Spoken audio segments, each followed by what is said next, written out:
Picture this, a golden palace in ancient Thebes, where a cat wearing a jeweled collar lounges on silk cushions while servants tend to its every need. This isn't fantasy. This was reality in ancient Egypt, where animals weren't just pets, they were family members, religious symbols, and even passport holders to the afterlife. Today, we're diving deep into the fascinating world of Pharaoh's pets, uncovering the incredible bonds between ancient Egyptians and their animal companions. And trust me, these stories will change everything you thought you knew about pet ownership. Before we go back in time together, if you're enjoying settling in for the night with a bit of Egyptian history, consider hitting subscribe. And I'm curious, where in the world are you listening from right now? And what time is it there? Drop it in the comments. I love seeing how far these stories travel. Chapter 1: The Sacred Cats of Egypt. Why did pharaohs worship their feline friends? Did ancient Egyptians really love cats more than any other civilization in history? The answer is a resounding yes, and the evidence is absolutely mind-blowing. Let me take you back to around 3000 BCE, when the relationship between Egyptians and cats first began to take shape. But this wasn't just about having a cute pet around the house. This was about survival, spirituality, and a connection so deep that killing a cat, even accidentally, could result in the death penalty. Let's start with the practical side. Ancient Egypt was an agricultural powerhouse. The Nile River flooded every year, bringing rich soil that allowed farmers to grow wheat and barley.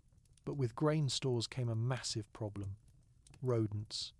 Mice and rats would devour entire harvests, threatening the food supply that kept Egyptian civilization thriving. Enter the African wildcat, the ancestor of our modern house cats. These skilled hunters were attracted to the grain stores because of the abundance of prey, and the Egyptians quickly realized these animals were worth their weight in gold.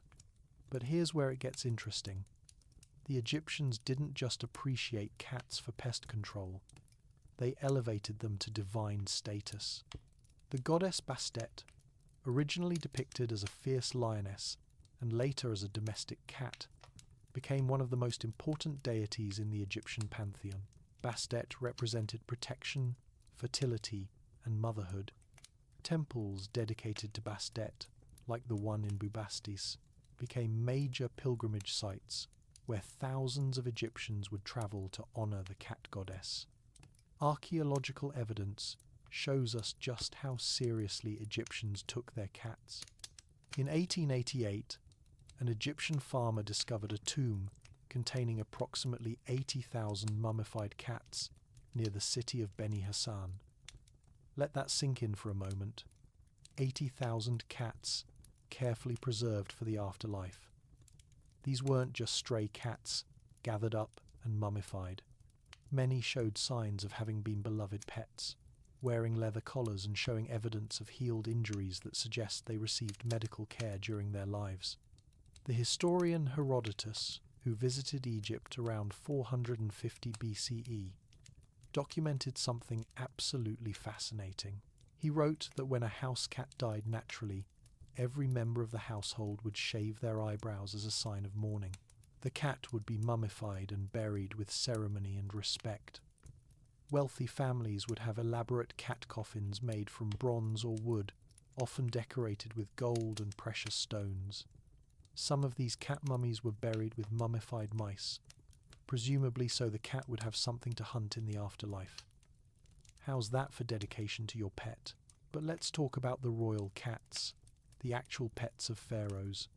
While we don't have as many specific records of individual pharaohs' cats as we might like, we have plenty of evidence that cats were present in the royal household. Paintings from the tomb of Nebamun, a wealthy Egyptian official from around 1350 BCE, show a cat retrieving birds during a hunting expedition. This suggests cats were not just mousers, but trained companions who participated in royal leisure activities. One of the most compelling pieces of evidence comes from the reign of Thutmose III, one of Egypt's most powerful pharaohs who ruled around 479 to 1425 BCE.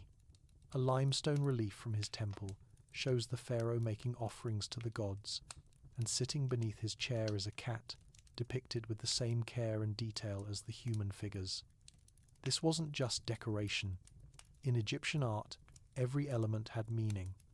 Placing a cat beneath the pharaoh's throne symbolized protection and divine favor. The ancient Egyptian language even had a special word for cat, miu or miut, which is thought to be an imitation of a cat's meow. How adorable is that? It shows that Egyptians paid attention to their cats and tried to communicate with them in a way the cats would understand. Some hieroglyphic texts include instructions for cat care, discussing proper feeding and noting which foods to avoid. These ancient Egyptians were writing the world's first pet care manuals. Now, let's address something really controversial. The export of cats from ancient Egypt was actually illegal. That's right, it was against the law to take a cat out of Egypt. The Egyptians considered cats so valuable, both practically and spiritually, that they wanted to maintain a monopoly on them. Phoenician traders, however, would often smuggle cats out of Egypt, introducing them to other parts of the Mediterranean world. The Egyptian government took this so seriously that they employed agents whose job was to travel to foreign ports, locate smuggled Egyptian cats, and bring them back home. Imagine having a job as an ancient cat retriever. That's a career path that doesn't exist anymore. The protection of cats was enshrined in law. A Greek historian named Diodorus Siculus, writing in the 1st century BCE, recounted a story where a Roman soldier accidentally killed a cat while stationed in Egypt. Despite the fact that Rome and Egypt had diplomatic relations at the time, and despite the Roman government's attempts to intervene, the Egyptian mob demanded justice and the soldier was executed. This story might sound extreme, but it illustrates just how deeply the Egyptians felt about their feline companions. Let's talk about what life was actually like for a cat in an ancient Egyptian household. Rich families would have their cats wear jewelry, collars made of leather or precious metals, sometimes decorated with bells or amulets. Cats ate from special dishes, often made of pottery or metal. Their diet was pretty good too, bread soaked in milk, fish and meat. Some wealthy households employed servants whose primary job was to care for the family cats.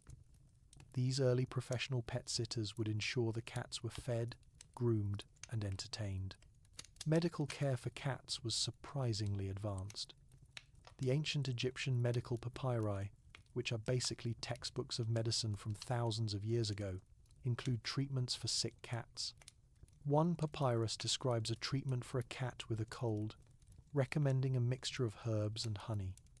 Another describes how to treat a cat that had been bitten by a snake. The fact that Egyptians wrote down these treatments shows that cats received medical attention from trained practitioners, not just home remedies. Training cats was also a thing in ancient Egypt. While cats are notoriously independent, evidence suggests that Egyptian cats were trained to perform certain tasks.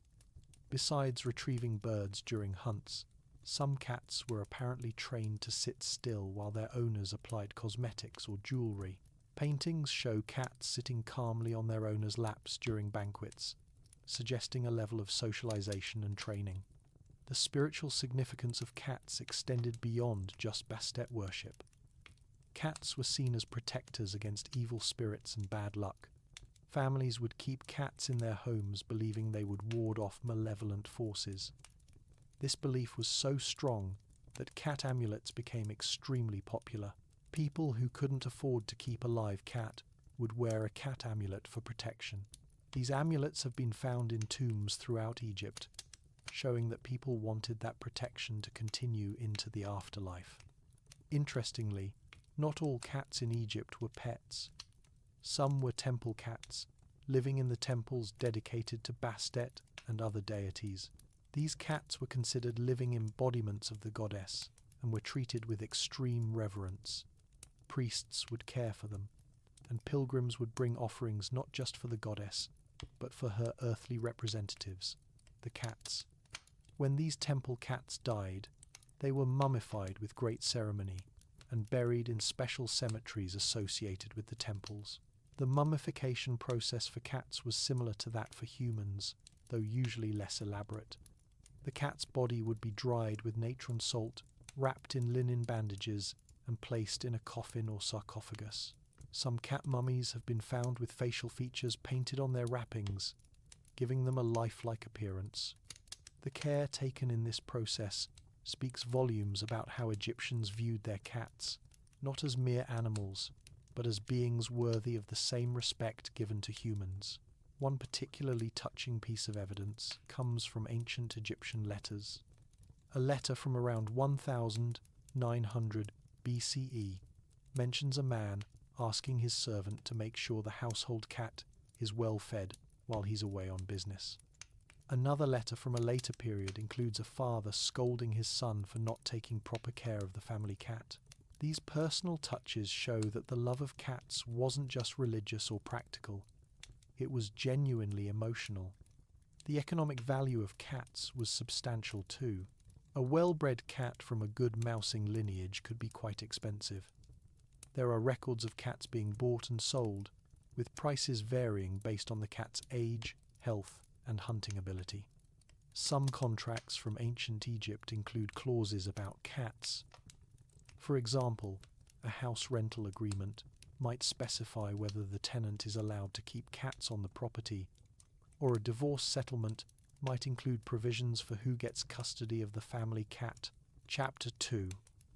Dogs of the Desert. The loyal hunting companions of Egyptian nobility. Were dogs as beloved as cats in ancient Egypt, or did they live in the shadow of their feline counterparts? This question opens up a whole different dimension of Egyptian pet ownership, because while cats might have had the religious spotlight, dogs had something equally important. They had jobs, loyalty, and a special place in the hearts of Egyptian hunters and warriors. The relationship between Egyptians and dogs goes back even further than cats.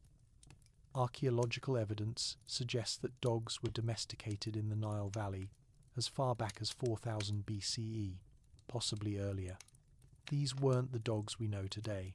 They were descendants of African wolves and wild dogs, bred over generations to be companions, hunters, and guardians. The ancient Egyptians developed several distinct dog breeds, each suited for different purposes, and they took breeding seriously. Let me introduce you to the most famous Egyptian dog breed, the Tessem.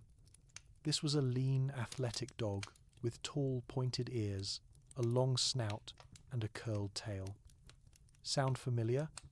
The Tsem is believed to be the ancestor of several modern breeds, including the Basenji and possibly the Pharaoh Hound. Images of Tsem dogs appear throughout Egyptian art, from the earliest dynasties right through to the Greek period. These dogs were prized for their speed and hunting ability, particularly for hunting gazelles and other swift desert game.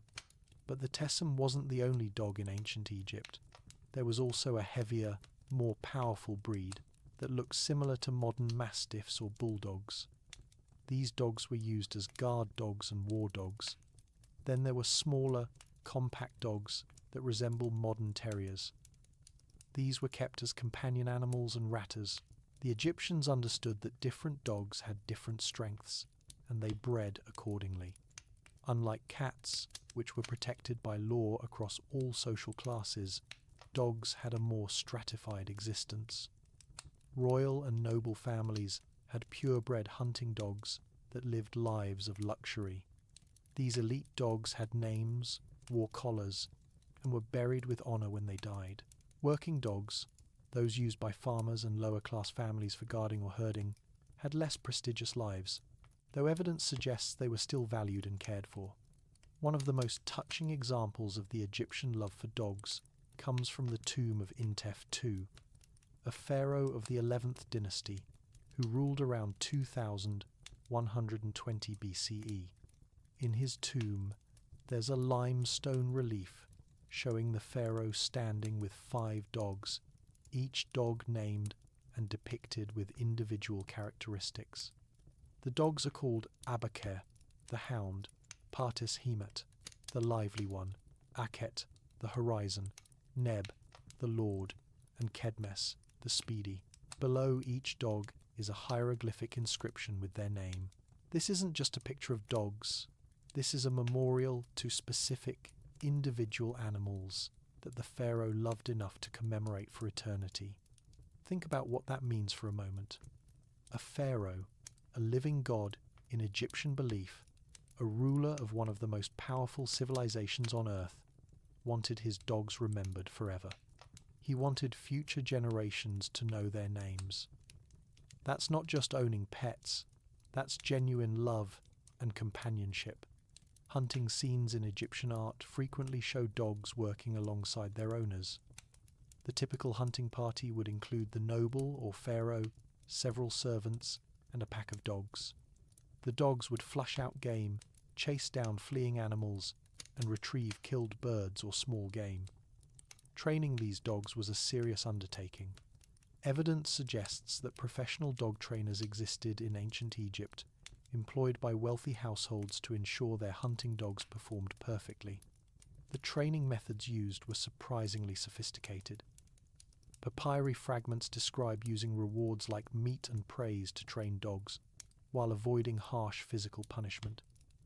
Sound familiar? That's basically positive reinforcement training, the same method recommended by modern dog trainers. The ancient Egyptians figured out thousands of years ago what we're still teaching people today. Dogs also served in the military. The Egyptian army employed war dogs, particularly during the New Kingdom period around 1550 to 1077 BCE, when Egypt was at its most militarily aggressive. These dogs were bred for size and aggression, trained to charge enemy lines and create chaos. Images from the period show dogs wearing protective leather armor decorated with bronze studs. These weren't pets, they were soldiers, and they were treated with the respect soldiers deserved. But let's get back to the pets, because that's what we're really interested in. Royal dogs lived extraordinary lives. They slept in the palace, often in the same rooms as their owners. They ate quality food, meat, bread, and milk were standard fare for palace dogs.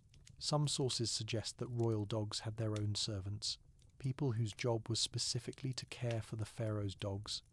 Collars were important status symbols for dogs. Working dogs might have simple leather collars, but royal dogs wore elaborate collars made of leather decorated with gold, silver, or precious stones. Some of these collars had bells attached, both decorative and functional. The sound would help hunters locate their dogs in tall reeds or thick brush.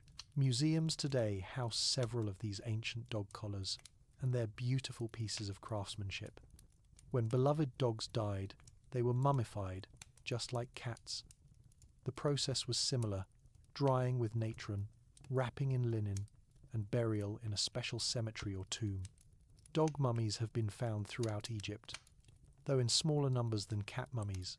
Some dog mummies were buried with elaborate grave goods, pottery bowls presumably for food and water in the afterlife, toys, and even mummified puppies, perhaps offspring of a beloved dog buried to keep their parent company in the next world. The ancient Egyptian language had several words for dog, but the most common was iwi, again, an onomatopoeia, supposedly imitating a dog's bark. There were also specific words for different types of dogs.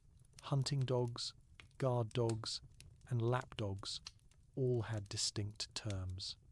This linguistic variety shows that Egyptians recognized dogs as individuals with different roles and personalities, not just generic animals. One fascinating aspect of Egyptian dog ownership was the concept of breeding rights. Some legal documents from ancient Egypt include contracts about breeding dogs. A valuable hunting dog with proven offspring might be loaned to another noble for breeding purposes, with the contract specifying how many puppies the owner of the female dog could keep. This shows that dog breeding was taken seriously as both a practical and economic activity. Religious significance of dogs was different from cats, but equally important. The god Anubis, one of the most recognizable Egyptian deities with his jackal head, was the god of mummification and the afterlife. While Anubis was specifically depicted as a jackal rather than a domestic dog, the connection between canines and the journey to the afterlife was clear. Some Egyptians believed that dogs could guide souls through the dangerous paths of the underworld, making them spiritually important. There's evidence of dog cemeteries throughout Egypt, places where dogs were buried with ceremony and respect. The most famous is at Abydos, where archaeologists have uncovered hundreds of dog burials. Many of these dogs were clearly pets rather than working animals. They show signs of having been well fed. Some were elderly, suggesting they were cared for even when they could no longer work. And many were buried with personal items like toys or food bowls. Medical care for dogs was documented in Egyptian medical texts. Treatments for common dog ailments like injuries from hunting, snake bites, and infections were written down and passed between practitioners. One particularly interesting text describes treatment for a dog that had been bitten by a crocodile, a hazard of living near the Nile. The recommended treatment involved cleaning the wound, applying honey as an antiseptic, and bandaging with linen. That's actually pretty good medical practice even by modern standards. Dogs featured in Egyptian mythology and stories. One tale describes a dog that saved a child from a snake by barking to alert the parents. Another story tells of a faithful dog that refused to leave its deceased owner's body, staying at the tomb until it died of grief. These stories were told and retold, passed down through generations, reinforcing the cultural value of dogs as loyal companions. The relationship between Egyptian children and dogs is particularly touching. Artwork shows children playing with dogs, wrestling with puppies, and being guarded by adult dogs. Some family tombs include paintings of the family dog sitting among the children, clearly part of the household. This suggests that dogs were seen as safe, trusted companions for children, a role they continue to fill thousands of years later. One noble named Horemheb, who lived during the 18th dynasty around 1400 BCE, left behind a touching inscription about his dog. The text describes the dog's loyalty, its prowess in hunting, and how much he would miss his companion. The inscription ends with a prayer that the dog would be waiting for him in the afterlife, so they could hunt together forever. That kind of sentiment transcends time and culture.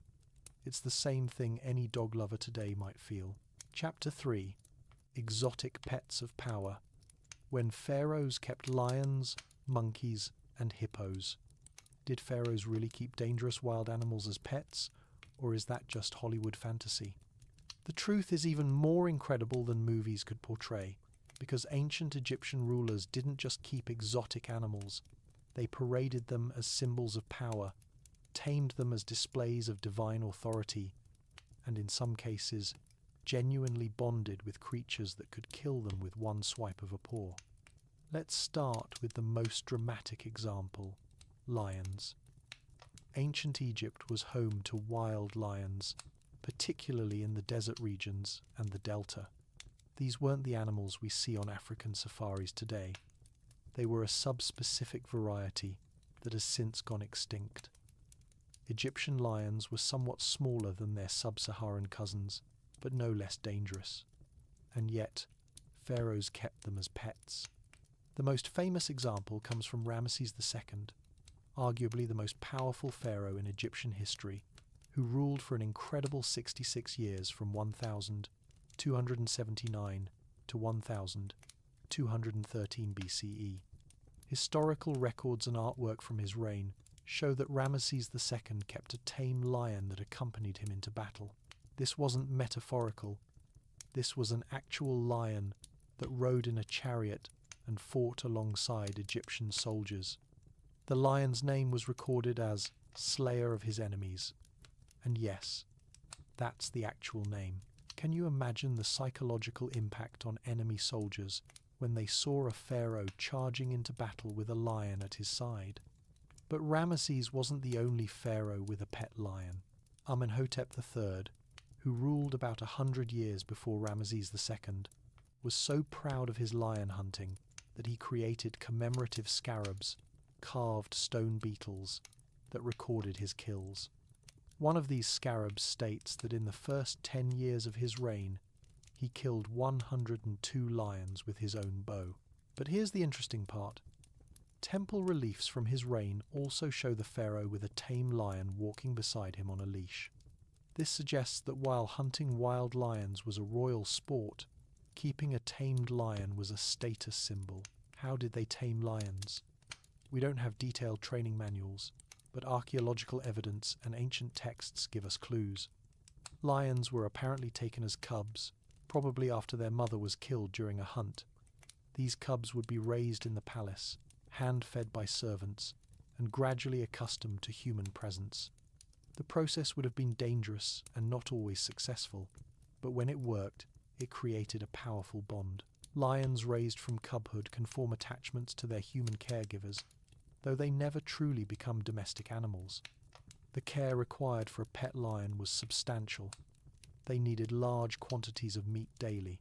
A full-grown lion eats around 15 pounds of meat per day. They needed space to exercise and roam. They needed handlers brave enough and skilled enough to work with them. Keeping a lion was incredibly expensive, which was exactly the point. Only a pharaoh had the resources and the authority to maintain such a dangerous pet. It was the ultimate symbol of power and wealth. Lions had deep religious significance too.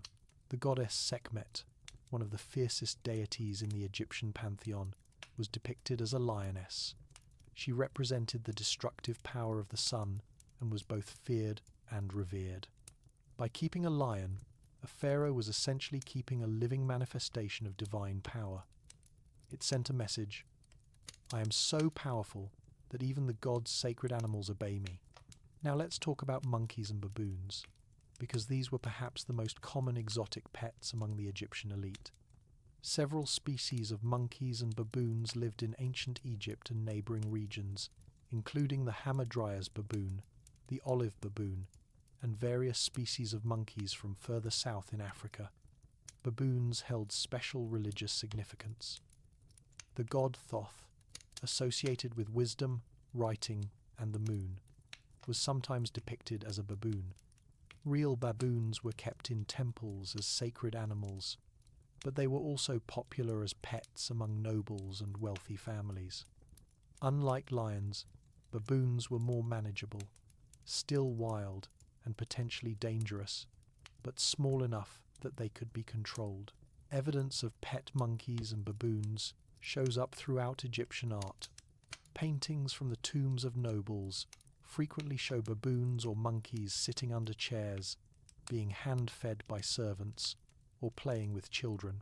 Some artwork shows monkeys performing tasks like picking fruit or being trained to do tricks. One particularly charming image from the tomb of Rekhmire, a vizier during the 18th dynasty, shows a monkey being disciplined by its handler, suggesting these animals could be mischievous, just like modern pet monkeys. Training baboons and monkeys was an established profession. Texts mention monkey trainers and baboon handlers, people who specialized in working with these intelligent but unpredictable animals. The training methods seem to involve food rewards and patience. Given that baboons can be quite aggressive and have sharp teeth and strong jaws, handlers needed to know what they were doing. Pet baboons wore collars and leashes, often depicted in artwork.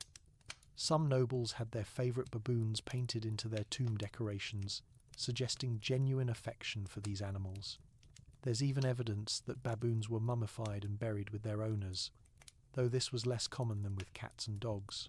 One of the most surprising exotic pets was the hippopotamus. Now, anyone who knows about hippos knows they're among the most dangerous animals in Africa, responsible for more human deaths than almost any other large animal. They're aggressive, territorial, and have jaws powerful enough to bite a crocodile in half. And yet, ancient Egyptians kept baby hippos as pets. The key word there is baby.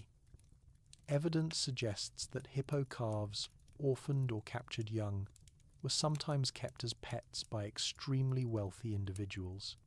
These calves would be relatively manageable for a few years, during which they were apparently quite affectionate and playful. But as they grew, they became increasingly dangerous. Most pet hippos were probably released back into the Nile or given to temples before they reached full size. The goddess Taweret, protector of pregnant women and childbirth, was depicted as a hippopotamus. This divine association gave hippos a special status. Temple hippos lived in sacred pools and were fed and cared for by priests. These weren't exactly pets, but they were tame enough to be fed by hand and to tolerate human presence. Crocodiles were another surprising pet, though again, these were usually young animals. Small crocodiles were kept in pools in wealthy estates. They were fed fish and meat and were apparently treated quite well. When they grew too large, they would be donated to temples dedicated to Sobek, the crocodile god. Some of these temple crocodiles became famous. One temple crocodile in the city of Crocodilopolis was fed quality meat, wore golden jewelry, and was given wine mixed with its food. When it died, it was mummified with full honours. Birds were hugely popular as pets, especially among people who couldn't afford exotic mammals. Ducks and geese were kept as pets long before they were common farm animals. Parrots and other colourful birds, imported from the south, were prized possessions. Wealthy households had aviaries where birds lived in open-air enclosures. Some nobles trained birds to perform tricks or to land on their arms. One particularly interesting pet bird was the sacred ibis, associated with the god Thoth. While these birds were primarily kept in temples, some nobles kept them as pets. The ibis was protected by law, similar to cats, making them a risky pet choice. If your pet ibis died, you needed to have it mummified and buried properly, which was expensive. But the prestige of owning such a sacred animal apparently made it worthwhile for some. Gazelles and antelopes were also kept as pets. These graceful animals were captured young and raised in palace gardens. They were relatively easy to feed. They could graze on grass and eat vegetables, and they were beautiful to look at. Artwork shows gazelles wearing collars decorated with flowers, being hand-fed by noble ladies. These animals were gentle and posed no danger, making them ideal pets for royal children. Ostriches were another exotic pet, imported from the south. Their feathers were extremely valuable, used in fans, ceremonial headdresses, and decorative objects. A live ostrich was a walking wealth display. They were also somewhat trainable and could be harnessed to pull small carts, according to some historical accounts, though this might have been more novelty than practical use. The logistics of keeping exotic pets were complex. Pharaohs and nobles employed teams of animal keepers, specialized servants who understood the needs of different species. There were lion keepers, bird keepers, monkey handlers, and so on. These positions were prestigious, especially for those who cared for the most dangerous animals. A successful lion keeper who managed to keep his animal healthy and his pharaoh safe could expect considerable rewards. Feeding exotic pets required a supply chain. Meat for carnivores, fruits for monkeys, fish for crocodiles, all of this had to be sourced and delivered daily. Some palaces had dedicated kitchens for preparing animal food. The expense was enormous, but for pharaohs, that was the point. Conspicuous consumption has always been a way for the powerful to demonstrate their status. Medical care for exotic animals was primitive by our standards, but showed genuine concern for animal welfare. The same medical papyri that included treatments for dogs and cats also had sections on treating sick monkeys and birds. When a valuable animal became ill, physicians would be consulted. Given the lack of veterinary knowledge, many treatments were probably ineffective, but the fact that they tried shows that these animals were valued. When exotic pets died, their disposal depended on the animal and the owner's wealth. especially beloved animals, would be mummified. Museums have mummified monkeys, baboons, birds, and even a mummified lion cub. Others would be buried with less ceremony but still with respect. The most sacred animals, like ibises and crocodiles, were always mummified regardless of whether they were pets or temple animals. The trade in exotic animals was a significant business. Traders from Nubia, Punt, and other regions would bring live animals to Egypt. There are records of diplomatic gifts that included exotic animals. One pharaoh received a giraffe as a gift from a southern kingdom. These animals would join the royal menagerie, a zoo-like collection that served both as entertainment and as a demonstration of the pharaoh's reach and power. Chapter 4. Birds of Paradise. Feathered companions in Egyptian homes. What was the most popular pet in ancient Egypt that nobody talks about? The answer might surprise you. It was birds. While cats and dogs get all the attention in modern discussions of Egyptian pets, birds were actually the most commonly kept animal companions across all social classes. From the grandest palaces to the humblest mud brick homes, birds filled Egyptian households with colour, song, and life. Let's start with the basics. Egypt's location made it a crossroads for bird species. The Nile Delta was, and still is, a major stopping point for migratory birds travelling between Europe and Africa. Native Egyptian birds included ducks, geese, herons, ibises, and numerous smaller species. Add to that birds imported from sub-Saharan Africa and the Near East, and you had an incredible variety of potential pets. The most common pet birds were waterfowl, ducks, and geese. But these weren't just farm birds raised for food. Egyptians kept ducks and geese as actual pets, giving them names and treating them as family members. Evidence for this comes from tomb paintings showing ducks and geese inside houses, being fed by hand and sitting on furniture. These weren't birds destined for the dinner table, these were companions. One particularly beautiful example comes from the tomb of Nebamun, who lived around 1350 BCE. In his tomb paintings, there's a scene of him hunting in the marshes, accompanied by his wife, daughter, and a trained cat. But look closely at the painting, and you'll see domesticated ducks swimming peacefully nearby while wild ducks are being hunted. The distinction is clear. These are pet ducks, not prey. Why were ducks and geese such popular pets? They were relatively easy to care for. They provided entertainment with their behaviours and sounds, and they had practical benefits. Geese are excellent guard animals. They're territorial and loud when strangers approach. Many Egyptian households probably kept geese partly as pets and partly as living alarm systems. Anyone who's been chased by an angry goose knows they can be quite intimidating despite being relatively harmless. Feeding pet waterfowl was simple. They could forage for themselves if given access to water and vegetation, but domesticated birds were often supplemented with grain, bread, and vegetables. Some wealthy households had dedicated ponds or pools where their pet birds could swim. These weren't just practical facilities, they were status symbols. A house with an ornamental pool full of beautiful birds was showing off wealth and taste.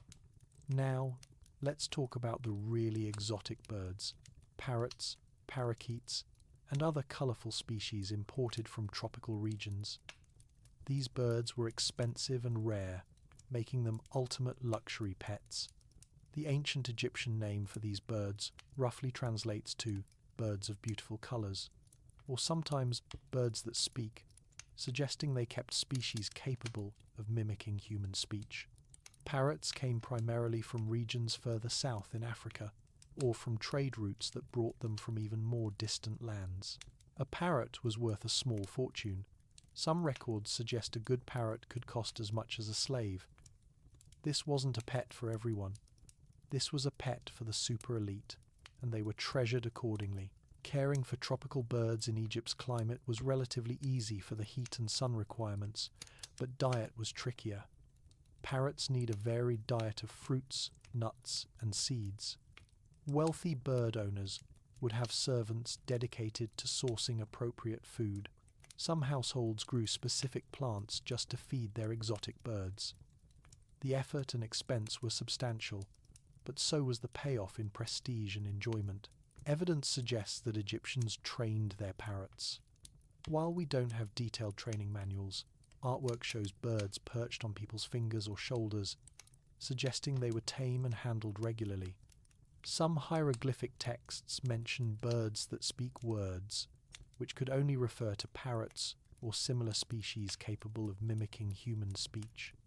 Imagine the impact of a bird that could talk in a time when most people believed only humans possessed language. Falcons and hawks held special significance in Egyptian culture. The god Horus, one of the most important deities, was depicted as a falcon or as a man with a falcon head. Because of this divine association, keeping a falcon was both prestigious and religiously significant. Falconry, hunting with trained birds of prey, was a royal sport in ancient Egypt, predating the medieval European falconry tradition by thousands of years. Training a falcon was extremely difficult and time-consuming. It required expertise that was passed down through families of royal falconers. The basic process involved capturing a young bird, keeping it in semi-darkness to keep it calm, and gradually accustoming it to human presence, while training it to associate food with returning to the handler.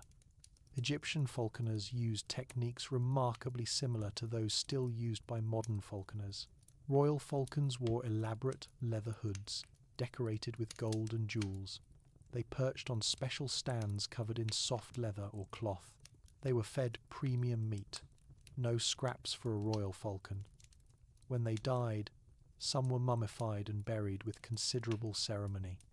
Several mummified falcons have been found in royal tombs, suggesting these birds accompanied their handlers into the afterlife. Smaller birds, what we might call songbirds, were also popular pets. While we can't always identify the specific species from ancient artwork and texts, it's clear that Egyptians kept small birds in cages for their songs and beauty. These were the ancient equivalent of keeping a canary or finch today.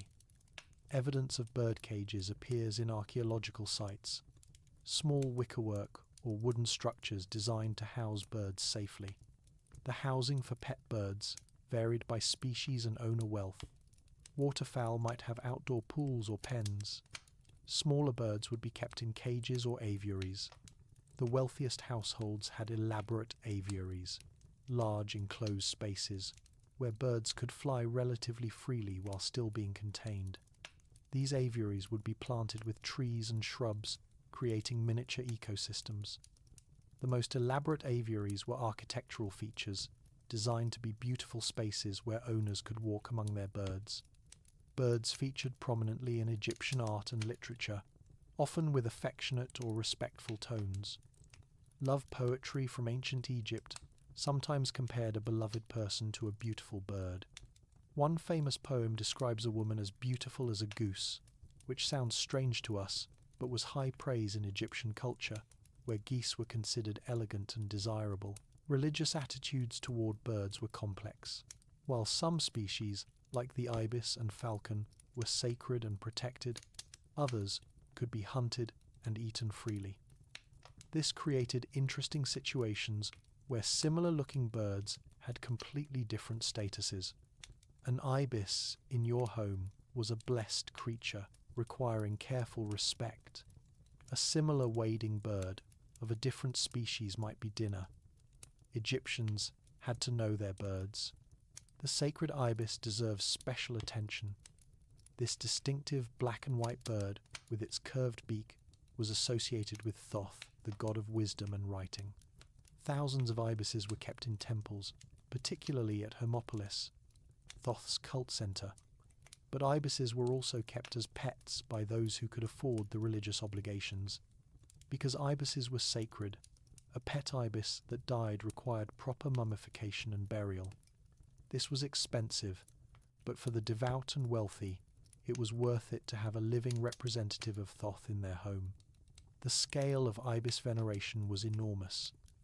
At Saqqara, archaeologists have discovered catacombs containing millions of mummified ibises.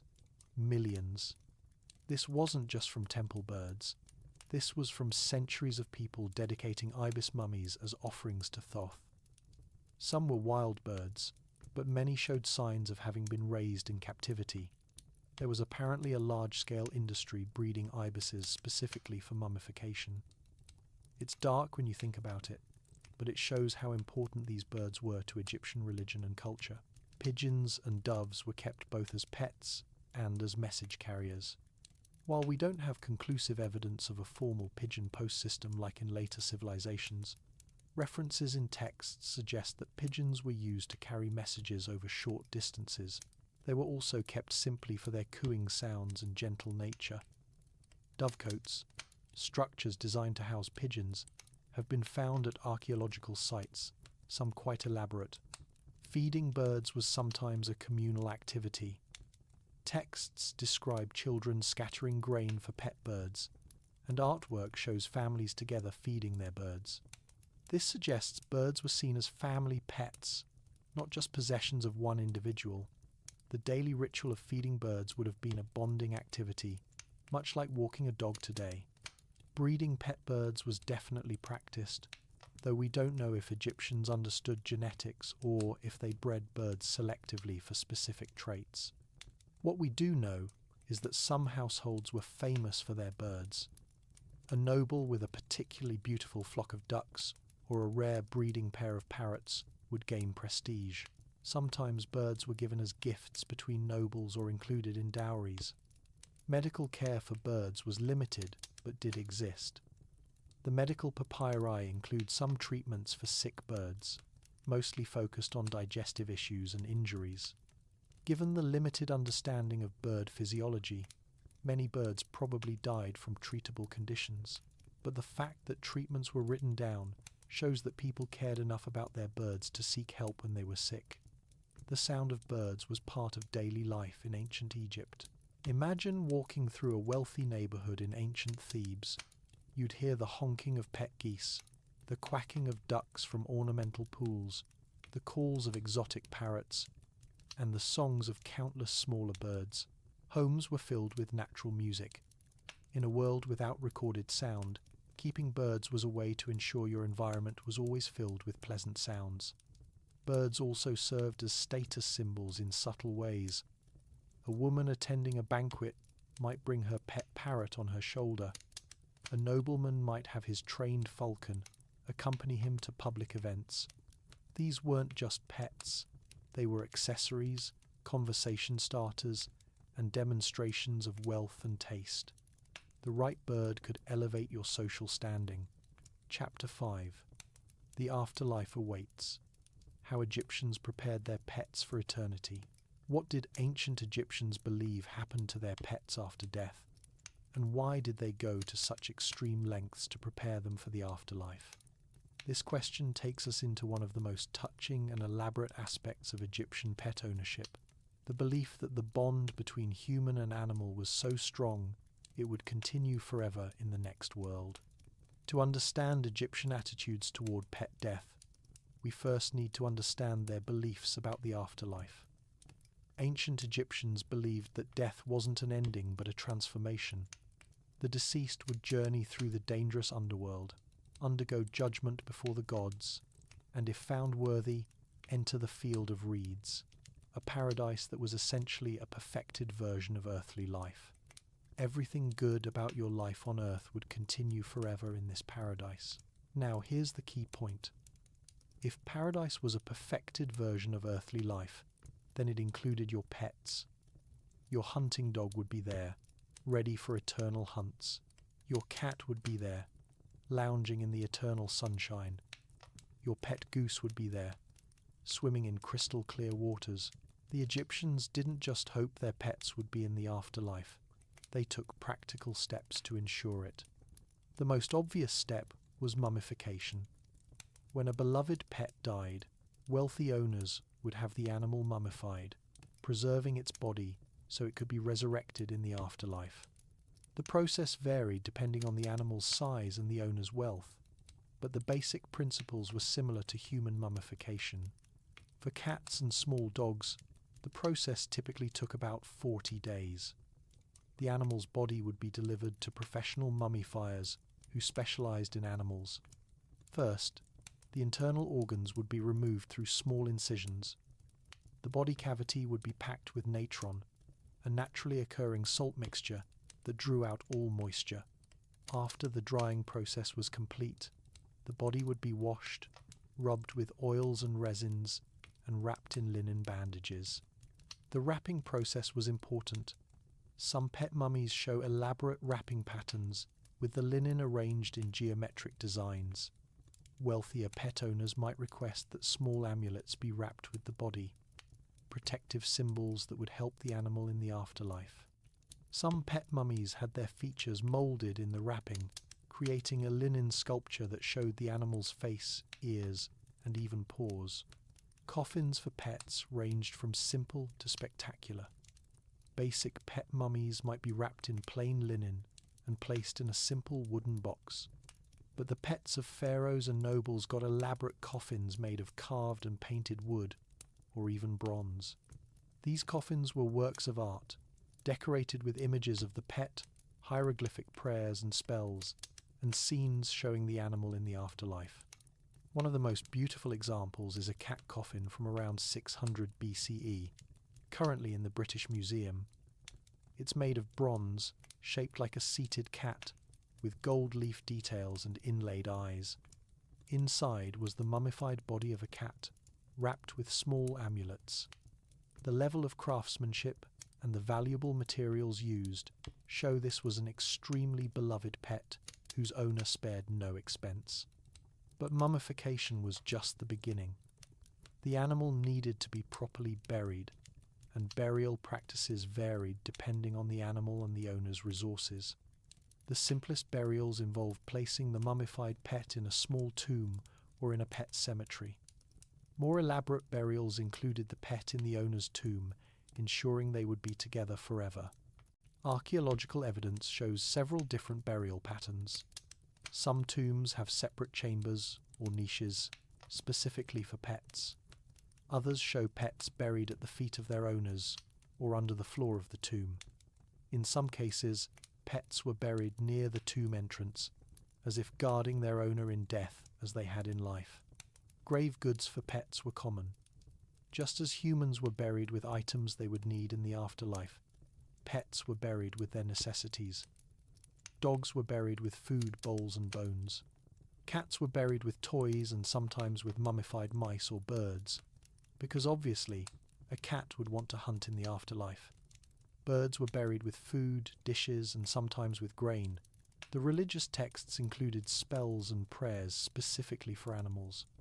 While the famous Book of the Dead was primarily for human use, some versions included passages that could be adapted for animals.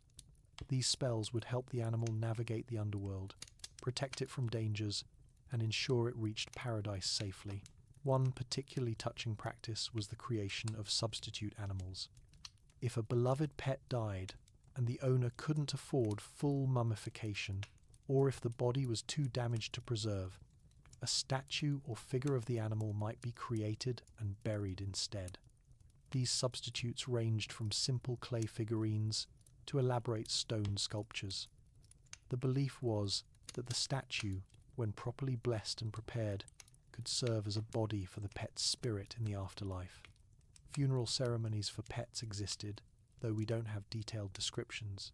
References in text suggest that when a particularly important animal died, a royal hunting dog or a sacred temple cat, there would be a period of mourning. Owners would make offerings at the pet's tomb, bringing food, flowers, and incense. Some pet tombs have been found with evidence of repeated offerings, suggesting that mourners returned regularly to honor the deceased animal. The emotional impact of pet death on ancient Egyptians was real and documented. Letters and texts mention people grieving for dead pets. Remember the nobleman Horemheb we mentioned earlier? His inscription about his dog wasn't just listing the dog's hunting achievements. It was expressing genuine grief and loss. He wrote that his heart was heavy without his companion, that his house felt empty, that he looked forward to their reunion in the afterlife. This brings us to a controversial aspect of ancient Egyptian animal practices, the breeding and killing of animals specifically for mummification. Not all animal mummies were beloved pets that died naturally. Many were bred in temple facilities, killed while still young, and mummified to be sold to pilgrims as offerings to the gods. This practice was particularly common with cats, dogs, ibises, and various other sacred animals. Temples ran what were essentially animal farms, breeding thousands of animals for the mummification industry. Pilgrims visiting temples would purchase these animal mummies and dedicate them to the gods, believing it would bring favor and blessings. Modern analysis of animal mummies has revealed some uncomfortable truths. Many cat mummies, when examined with X-rays, show that the cats died very young, some still kittens. Many show signs of having their necks broken. This wasn't pet burial. This was industrial-scale animal sacrifice for religious purposes. We need to distinguish between these sacrificial animals and actual pets. Pets were individuals, known and loved, carefully mummified after natural death. Sacrificial animals were more like religious commodities, mass-produced to meet demand. Both practices existed simultaneously in ancient Egypt, serving different purposes. The sheer number of animal mummies is staggering. The aforementioned site at Saqqara contains millions of mummified animals, mostly ibises and dogs. Other sites have yielded hundreds of thousands of cat mummies. Even accounting for thousands of years of accumulation, the numbers suggest a massive industry. But let's return to the pets, because that's what's important for our story. For families who loved their animals, the death of a pet was a significant loss. Children who grew up with a particular dog or cat would mourn its passing. The absence of a beloved animal would be felt daily. No more greetings at the door, no more playful antics, no more companion during quiet evenings. The burial of a pet was a way to cope with that grief. It was a tangible action that honored the animal's memory and maintained the connection. By mummifying and burying their pets properly, Egyptians were saying, "You mattered, you were loved, you will not be forgotten." Some pet burials included inscriptions, short texts carved into coffins or written on tomb walls. These inscriptions might include the animal's name, its notable characteristics, or expressions of affection. One cat coffin has an inscription that translates roughly to "the cat of the lady of the house, beloved and perfect." Simple words, but they convey genuine emotion. The economic aspect of pet burial was significant. A full mummification and burial with a nice coffin could be expensive, well beyond the means of poor Egyptians. This created a market for different levels of service, much like funeral homes today. You could get a basic mummification with simple wrapping and burial in a common pet cemetery. Or you could spend much more for elaborate mummification, a decorated coffin, and burial in a private tomb. Professional animal mummifiers advertised their services. We don't have ancient Egyptian advertisements in the modern sense, but texts suggest that these professionals were known and sought after. A mummifier with a reputation for doing excellent work on cats would get repeat business and referrals. It was a respected profession, requiring skill and religious knowledge. The tools used for animal mummification were similar to those for human mummification but scaled down. Small bronze hooks for removing organs, stone blades for incisions, special oils and resins, linen of various qualities. All of these would be in a professional mummifier's toolkit. Some workshops specialized in certain animals, developing expertise in the unique challenges of preserving different species. The religious officials who oversaw pet burials performed rituals to activate the mummy. These rituals, adapted from human funeral practices, included the opening of the mouth ceremony, a symbolic ritual that restored the deceased's ability to eat, breathe, and speak in the afterlife. Yes, they performed this ritual for pets, because if your pet couldn't eat in the afterlife, how could it be happy? Personal items were sometimes buried with pets. A dog might be buried with its collar, A cat might be buried with a favourite toy. A bird might be buried with the perch it preferred. These personal items served both practical purposes. The pet would have familiar objects in the afterlife, and emotional purposes. They helped grieving owners feel they'd provided everything their pet would need. The location of pet cemeteries was carefully chosen. Most were near temples or in areas associated with the gods related to that animal.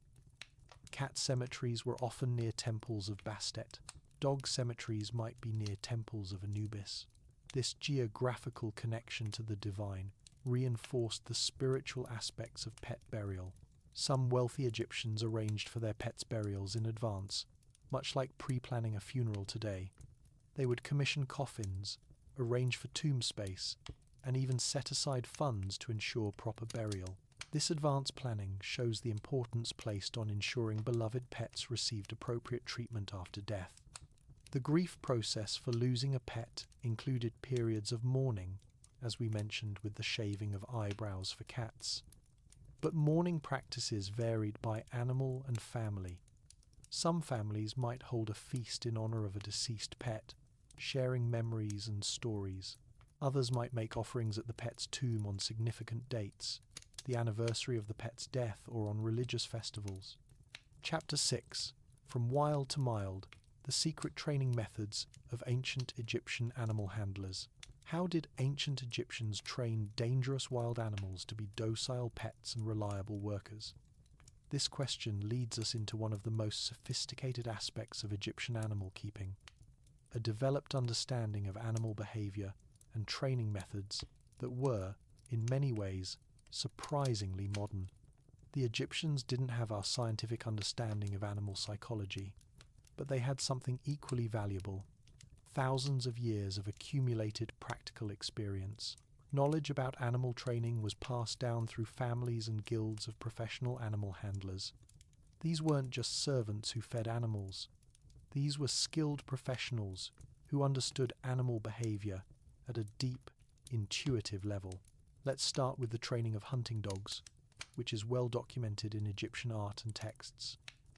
The basic training began early, with puppies from proven hunting lines being selected at birth. These puppies would be handled constantly from their first days, getting them accustomed to human touch and presence. This early socialization is exactly what modern dog trainers recommend. The Egyptians figured it out millennia ago. Once puppies were weaned, formal training would begin. The methods described in fragments of training texts emphasize patience and reward. Puppies would be taught basic commands using food rewards and verbal praise.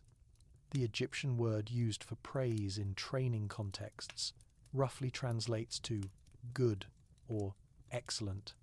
They were literally using the same positive reinforcement we use today when we say good boy to a dog.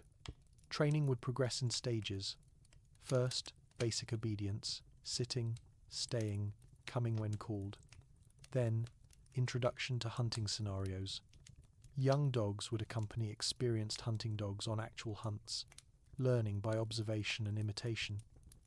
The Egyptians understood that dogs learn from each other, and they used veteran dogs as teachers for novices.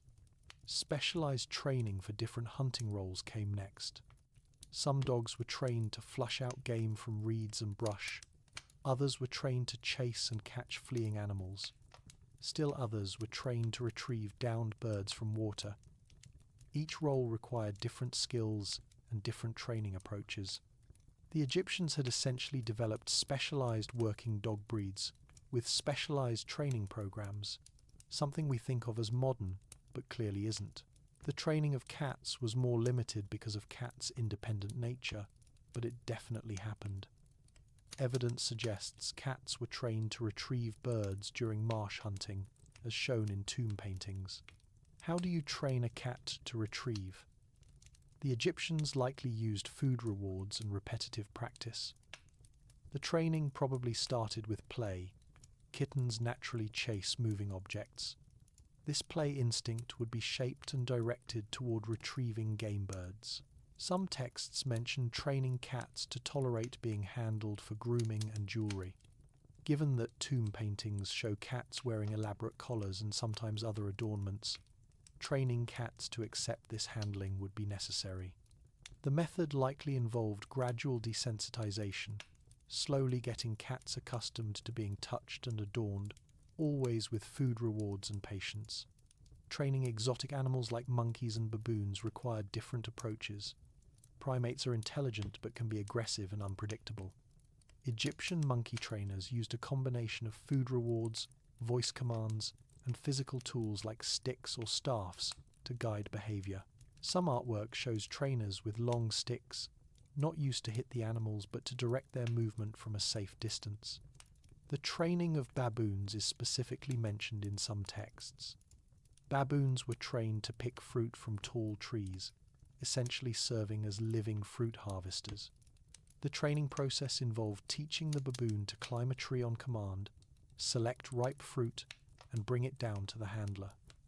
Food rewards were crucial, but trainers also used social bonding. Baboons are social animals, and a baboon bonded to its handler would want to please and cooperate. Training birds of prey for falconry was perhaps the most sophisticated animal training in ancient Egypt. The process began with trapping a young falcon or hawk. The bird would be kept in a darkened room or covered with a hood to keep it calm. Over days or weeks, the bird would be gradually exposed to light and human presence while being hand-fed choice meat. The goal was to create a psychological bond. The bird needed to associate the handler with food and safety. Once this association was established, the bird would be introduced to a perch and taught to step onto the handler's gloved hand for food. This process, called manning in modern falconry, is basically identical to what Egyptian falconers did.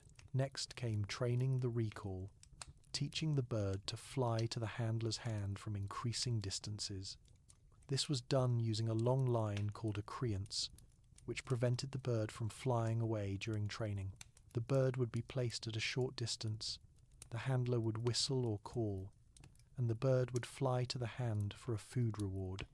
Gradually, the distance would increase until the bird would recall from far away. Finally came actual hunting training.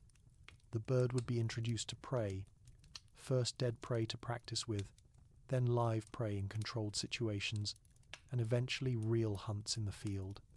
This progression ensured the bird developed hunting skills while maintaining its bond with the handler.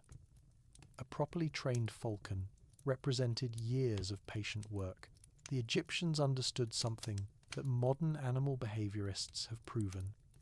Animals respond better to positive reinforcement than punishment. While they certainly used force when necessary, particularly with dangerous animals, the core of their training methods was reward-based. Food was the primary reward, but praise, attention, and affection were also used. Voice commands were important in Egyptian animal training. Specific words or sounds would be associated with specific behaviors. Dogs would learn words for sit, stay, come, hunt, and so on. These weren't necessarily Egyptian words as we understand language. They might have been specific sounds or whistles that trainers developed. The consistent use of the same sounds for the same commands is basic training theory that the Egyptians clearly understood. Timing of rewards was crucial and is mentioned in some training texts. The reward needed to come immediately after the desired behavior, creating a clear connection in the animal's mind. This is operant conditioning, the basis of modern animal training, and the Egyptians knew it worked. The use of equipment in training was also sophisticated. Collars and leashes for dogs came in various designs depending on the dog's size and the training stage. Training leashes might be longer to allow more freedom during recall training. Working leashes would be shorter for control. Collars had rings for attaching leashes, and sometimes bells so handlers could locate dogs during hunts. Muzzles existed for training aggressive or potentially dangerous animals. Some artwork shows dogs or even lions wearing muzzles. These were likely used during early stages of training when the animal's behavior was unpredictable. Modern trainers use muzzles for the same purpose, protecting handlers while working with potentially dangerous animals. For training big cats like lions and cheetahs, the methods were similar but more cautious. These animals were taken as cubs and hand-reared by dedicated handlers. The cubs would be bottle-fed, played with constantly, and gradually introduced to commands and expectations. The key was building a bond during the cubs' formative months when they were most receptive to socialization. As the big cats grew, training would continue, but with more precautions. Heavy collars and chains allowed handlers to maintain control. Food rewards continued to be important. A well-fed lion is less dangerous than a hungry one. The handlers who worked with big cats were brave individuals, but they weren't foolhardy. They understood that these animals could never be fully domesticated and always maintained respect and caution. Training war dogs was a specialized field. These dogs needed to be aggressive toward enemies but controllable around allies. The training involved encouraging protective and aggressive behavior towards strangers while maintaining obedience to handlers. Puppies would be raised with regular handlers but kept away from strangers. When strangers approached, handlers would act threatened, encouraging the puppy to bark and show aggression. This shaped the dog's protective instincts in specific directions. Socialization was understood and managed carefully. Working dogs needed to be comfortable around other dogs for pack hunting. Pet dogs needed to be comfortable around people and other household animals. War dogs needed controlled aggression. Each role required different socialization experiences during the dog's development, and Egyptian trainers managed this carefully. The concept of hierarchy and dominance was understood in dog training. Dogs are pack animals that naturally understand hierarchical relationships. Egyptian handlers established themselves as pack leaders through control of resources, food, attention, and access to activities the dog enjoyed. This isn't dominance through force or abuse, it's leadership through resource control, which modern trainers recognize as effective. Problem behaviors in animals were addressed with various techniques. A dog that pulled on the leash might be trained using stops and starts. Walking stops when the dog pulls, resumes when the leash is slack. A cat that scratched furniture might be provided with acceptable scratching options and rewarded for using them. These are the same basic approaches used by modern trainers. The physical facilities for housing and training animals were carefully designed. Royal kennels were substantial structures with individual pens, communal exercise yards, and areas for training. These weren't just functional spaces. Archaeological evidence suggests some were quite nice, with shade structures, cooling pools, and comfortable sleeping areas. Aviaries for training birds were designed with perches at various heights and open spaces for flight practice. Some aviaries had separate sections for different training stages, areas for young birds just learning to fly, areas for practicing recall, and areas for introducing hunting scenarios. The diet of animals in training was carefully managed. Trainers understood that hungry animals were more motivated to work for food rewards. Training sessions would happen before feeding times when animals were most motivated, but they also understood that starving animals were dangerous and less able to learn, so the balance was carefully maintained. Healthcare and training went hand in hand. An unhealthy animal couldn't be trained effectively. Professional trainers knew to watch for signs of illness and would consult with medical practitioners when needed. They understood that parasites, injuries, and illnesses affected behavior and learning, so maintaining animal health was part of their job. The relationship between trainer and animal was recognized as important. An animal that trusted and liked its trainer would perform better than one that feared its trainer. This wasn't just about effectiveness. There's evidence that Egyptians recognized the emotional bond between handler and animal as valuable in itself. Good trainers were respected because they could form these bonds consistently. Training wasn't just for working animals. Pet animals received training too, though less intensive. House dogs needed to know where they could and couldn't go, when to be quiet, and how to behave around children. House cats needed to know where to eliminate waste and what furniture was off limits for scratching. Basic manners training happened in most households that kept pets. Children were often involved in training young animals. This served two purposes. It socialized the animal to accept children, and it taught children responsibility and animal care skills. Tomb paintings showing children with young animals suggest this was common practice. A child might help feed puppies or kittens, play with them, and teach them basic commands under adult supervision. The passing down of training knowledge was formalized in some cases. Royal animal trainers would take apprentices, teaching them the techniques and approaches that worked. This master-apprentice system ensured that training knowledge was preserved and refined over generations. It's similar to how skilled trades were taught throughout ancient civilizations. Chapter 7: Animal Laws and Rights. The legal protection of pets in ancient Egypt. What legal protections did animals have in ancient Egypt? And could you really be executed for killing a cat? The answers reveal a society with surprisingly sophisticated laws regarding animals, treating them not as mere property but as beings with their own rights and protections under law.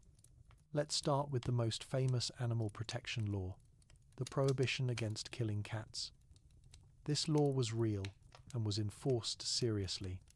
Multiple ancient sources, including the Greek historians Herodotus and Diodorus Siculus, confirm that killing a cat, even accidentally, could result in death. Herodotus specifically states that when a house caught fire, Egyptians were more concerned with saving cats than property, and anyone who allowed a cat to die in a fire might face harsh punishment. But this wasn't just about cats. Other animals had legal protections too, particularly those with religious significance.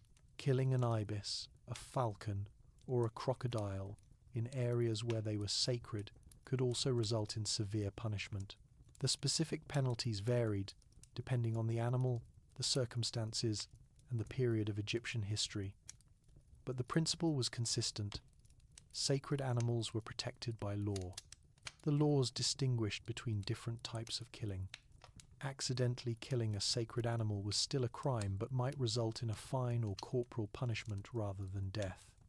Intentionally killing a sacred animal was a capital offense. Killing a sacred animal as part of a religious ritual performed by authorized priests was obviously legal. The law recognized context and intent. What's particularly interesting is that these animal protection laws applied to everyone, including foreigners. The story of the Roman soldier killed by a mob for accidentally killing a cat happened because Egyptian law applied even to Roman citizens during the period when Rome had considerable influence in Egypt. This shows the laws weren't just theoretical, they were actively enforced. Beyond sacred animals, regular pets had legal status as property. This might sound less impressive, but property rights were serious in ancient Egypt. Stealing someone's dog or killing someone's goose that wasn't sacred would still be crimes, prosecuted as theft or property destruction. Legal documents exist recording disputes over animals, including contracts of sale, inheritance documents, and even ancient lawsuits. One fascinating category of legal documents involves animal ownership disputes. If two people both claimed ownership of a valuable hunting dog, they might go to court. Evidence would be presented. Who could provide veterinary records or testimony from neighbours about who had been caring for the dog? The courts would make determinations about rightful ownership. This shows that the legal system took animal ownership seriously enough to dedicate time and resources to settling disputes. Contracts for the sale of animals were common and were legally binding. These contracts would specify the animal being sold, the price, and any warranties about the animal's health or abilities. For example, a contract for a hunting dog might guarantee the dog's hunting ability, and if the dog turned out to be a poor hunter, the buyer could seek legal remedy. This is consumer protection law applied to animal sales, something we still have today in various forms. Breeding rights and stud services had their own contracts. If someone owned a particularly fine male dog and allowed it to breed with someone else's female, a contract would specify how the resulting puppies would be divided. These contracts sometimes included clauses about the care of the pregnant female and the puppies after birth. Breaking these contracts could result in fines or other legal penalties. Inheritance laws included provisions for pets. Wills from ancient Egypt sometimes specifically mention animals, designating who would inherit particular pets or flocks of birds. This shows that people thought about their pets' futures after their own death and used legal instruments to ensure their care. A wealthy person might leave their favorite hunting dog to a trusted friend, along with funds for the dog's care. The responsibility for animal care was also codified in some contexts. If you agreed to care for someone's animals while they were away, and the animals died from neglect, you could be held legally responsible.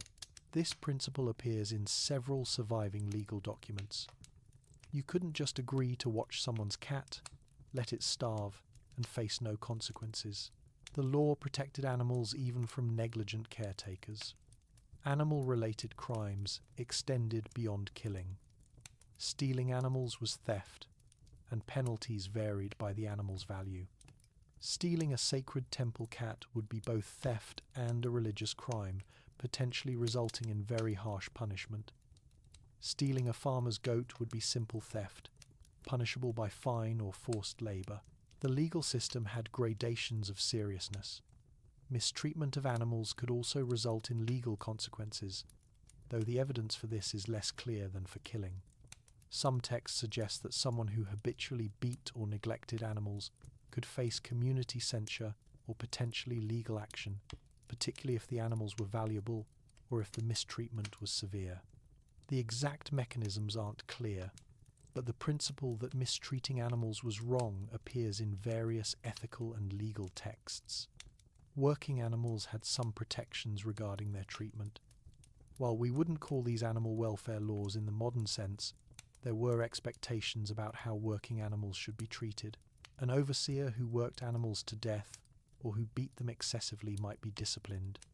This wasn't primarily about animal welfare, it was about protecting valuable property, but the effect was some level of protection for the animals. The religious laws regarding animals were extensive and complex. Priests and people making offerings to temples had to follow specific rules about which animals could be sacrificed, how they should be treated before sacrifice, and how the sacrifice should be performed. These weren't animal protection laws exactly, but they did regulate how animals could be used in religious contexts.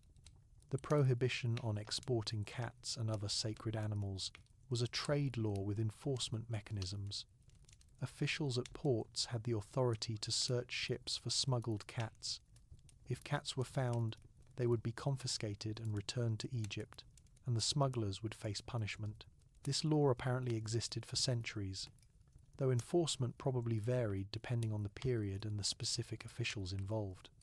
Local regulations supplemented national laws. Individual cities or regions might have their own rules about animals. A city with a major temple to Bastet might have stricter cat protection laws than a distant rural area. A region where crocodiles were sacred would have laws protecting crocodiles that didn't apply elsewhere.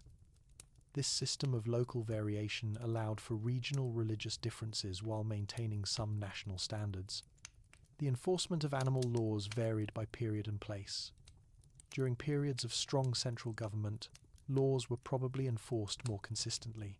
During periods of political chaos or foreign occupation, enforcement was probably inconsistent. But the fact that these laws existed at all, and that they were written down and referenced for thousands of years, shows they were taken seriously by Egyptian society. Legal penalties for animal-related crimes ranged from fines to corporal punishment to execution, depending on the crime's severity. The legal system had procedures for investigating complaints, gathering evidence, and making determinations of guilt. While we don't have detailed records of most animal-related legal cases, the ones that survive show that the system functioned and that people used it to protect their animals and seek justice for wrongs. The philosophy behind animal protection laws was complex. It combined practical concerns about property rights, religious beliefs about sacred animals, and what appears to be genuine concern for animal welfare. Egyptian texts sometimes express ideas about treating animals kindly, not because the law requires it, but because it's the right thing to do. This ethical dimension went beyond mere legal compliance. Compared to other ancient civilizations, Egypt's animal protection laws were unusually comprehensive. While other cultures had some protections for valuable animals and sacred animals, Egypt's system was more developed and more consistently applied. This made Egypt notable in the ancient world. Foreign visitors commented on the Egyptians' treatment of animals, sometimes with approval and sometimes with bewilderment at laws that protected animals more than some humans. The enforcement mechanisms included both official authorities and community action. While official guards and officials could enforce animal laws, community members also took action. The mob that killed the Roman soldier for killing a cat was community enforcement of cultural norms. This shows that animal protection wasn't just top-down law enforcement, it was deeply embedded in cultural values. Legal records provide fascinating glimpses into daily life and human-animal relationships. A lawsuit over a dog reveals that people valued their animals enough to go to court over them. An inheritance document leaving a beloved cat to a specific person shows the emotional bonds people formed with pets. These legal documents, dry and bureaucratic as they are, contain evidence of love, loss, conflict, and care across thousands of years. Chapter 8: Legacy of Love: How Ancient Egyptian Pets Shaped Human-Animal Bonds Forever. How did the ancient Egyptian relationship with animals influence the entire world, and why should we care about pets from 5,000 years ago? The answers connect directly to how we live with animals today and reveal that many aspects of modern pet ownership have roots stretching back to the pharaohs. Let's start with the most obvious legacy: domestic cats. The cat sitting on your couch right now is a direct descendant of the African wildcats that ancient Egyptians first domesticated. Genetic studies have traced the domestic cat lineage back to ancient Egypt and the surrounding regions. Every domestic cat breed in the world today, from Maine Coons to Siamese, from Persians to simple alley cats, carries genes from those Egyptian cats that caught mice in grain stores thousands of years ago. But the genetic legacy is only part of the story. The cultural legacy is equally important. The ancient Egyptians established the fundamental model of how humans relate to cats, as semi-independent companions that live in our homes but maintain their own dignity and autonomy. This is different from how we relate to dogs, which are more fully integrated into human social structures. The special cat-human relationship, where the cat is simultaneously pet and honoured guest, comes directly from ancient Egypt. The spread of cats from Egypt to the rest of the world was a gradual process. Despite laws prohibiting cat export, cats did make it out of Egypt through trade routes. Phoenician traders, Greek merchants, and later Roman officials all helped spread cats throughout the Mediterranean and eventually to Europe, Asia, and the rest of the world. Each cat in a new region could potentially establish a breeding population, gradually creating the worldwide distribution of domestic cats we have today. The ancient Egyptian model of pet keeping, treating animals as family members rather than just tools or possessions, influenced later cultures. When Alexander the Great conquered Egypt in 332 BCE, Greek culture absorbed Egyptian influences, including attitudes toward animals. Later, when Rome conquered Egypt in 30 BCE, Roman culture was similarly influenced. These cultural exchanges spread Egyptian ideas about pets throughout the ancient world. The concept of pet mummification and elaborate burial has echoes throughout history. While later cultures didn't mummify pets, the idea that beloved animals deserve respectful burial and memorialization persisted. Modern pet cemeteries, pet cremation services, and pet memorialization all trace back conceptually to what the Egyptians were doing thousands of years ago.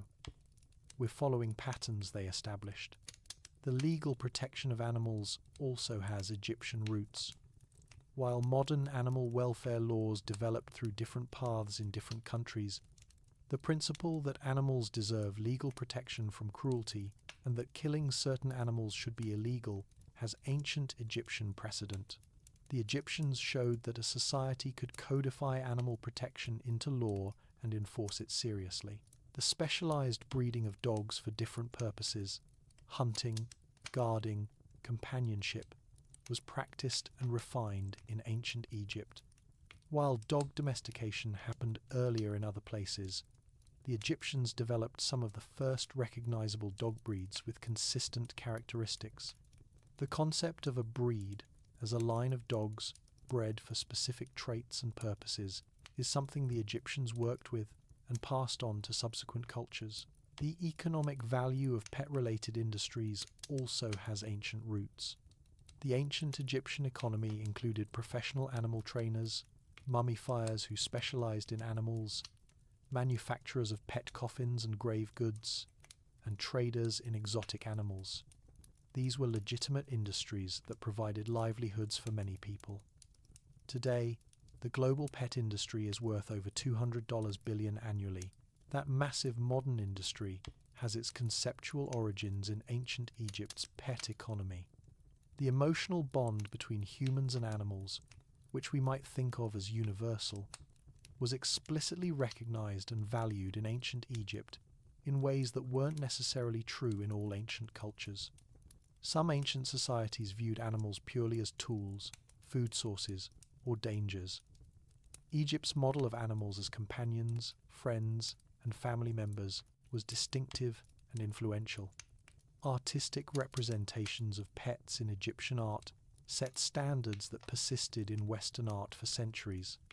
The way Egyptian artists depicted animals with careful attention to individual characteristics, showing not just a cat, but this specific cat, with its own posture and personality, influenced artistic traditions. Renaissance artists studying ancient art would have absorbed these approaches.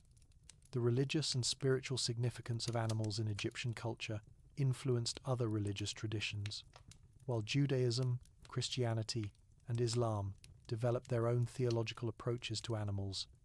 Some scholars argue that Egyptian ideas about the spiritual nature of animals had subtle influences on early religious thought in the Near East and Mediterranean. The concept of sacred animals that must be protected is present in various cultures worldwide, most notably in India, where cows are sacred. While these traditions developed independently, they share conceptual similarities with Egyptian sacred animal traditions.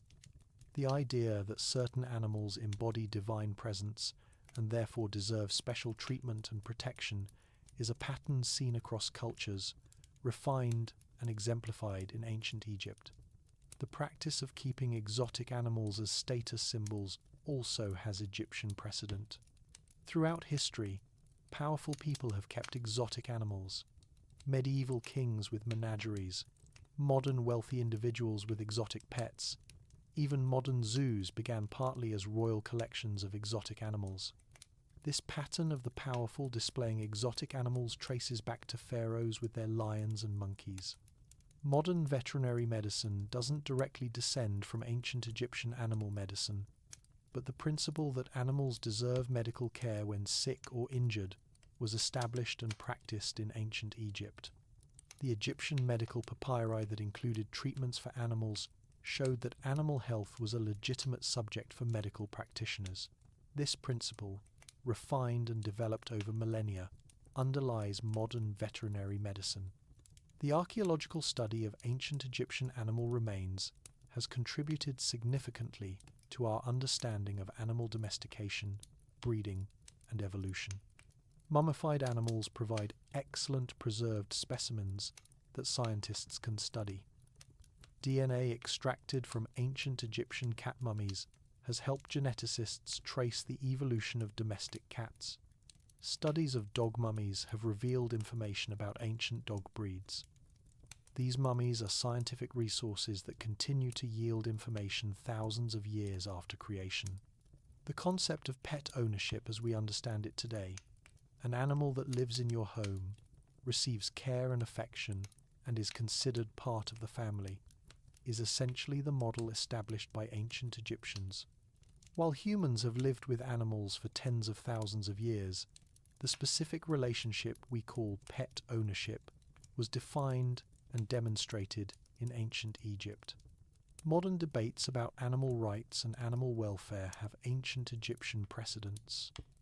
When we discuss whether animals have rights, whether they should be protected by law, whether causing animals to suffer is morally wrong, these are questions that ancient Egyptians asked and answered in their own context.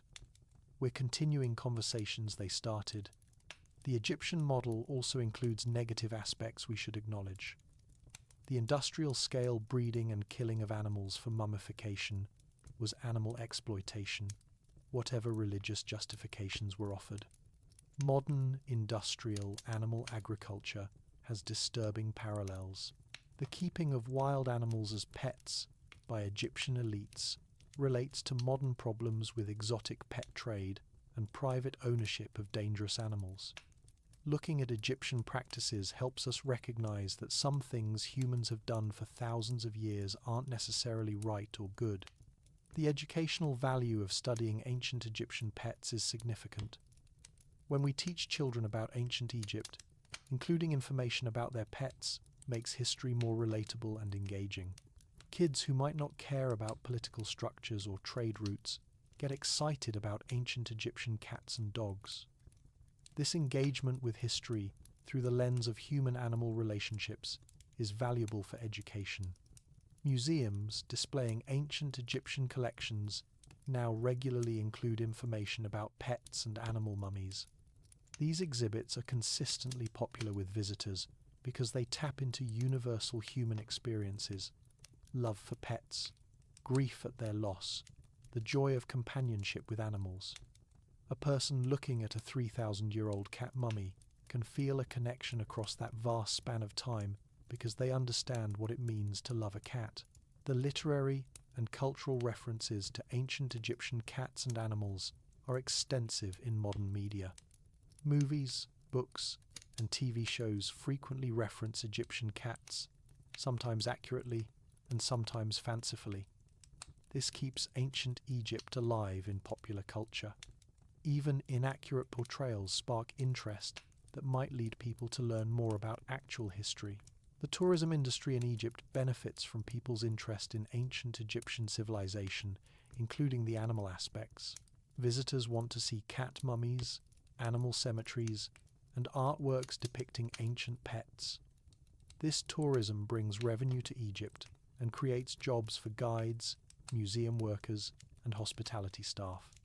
Ancient Egyptian pets are still contributing to Egypt's economy thousands of years later.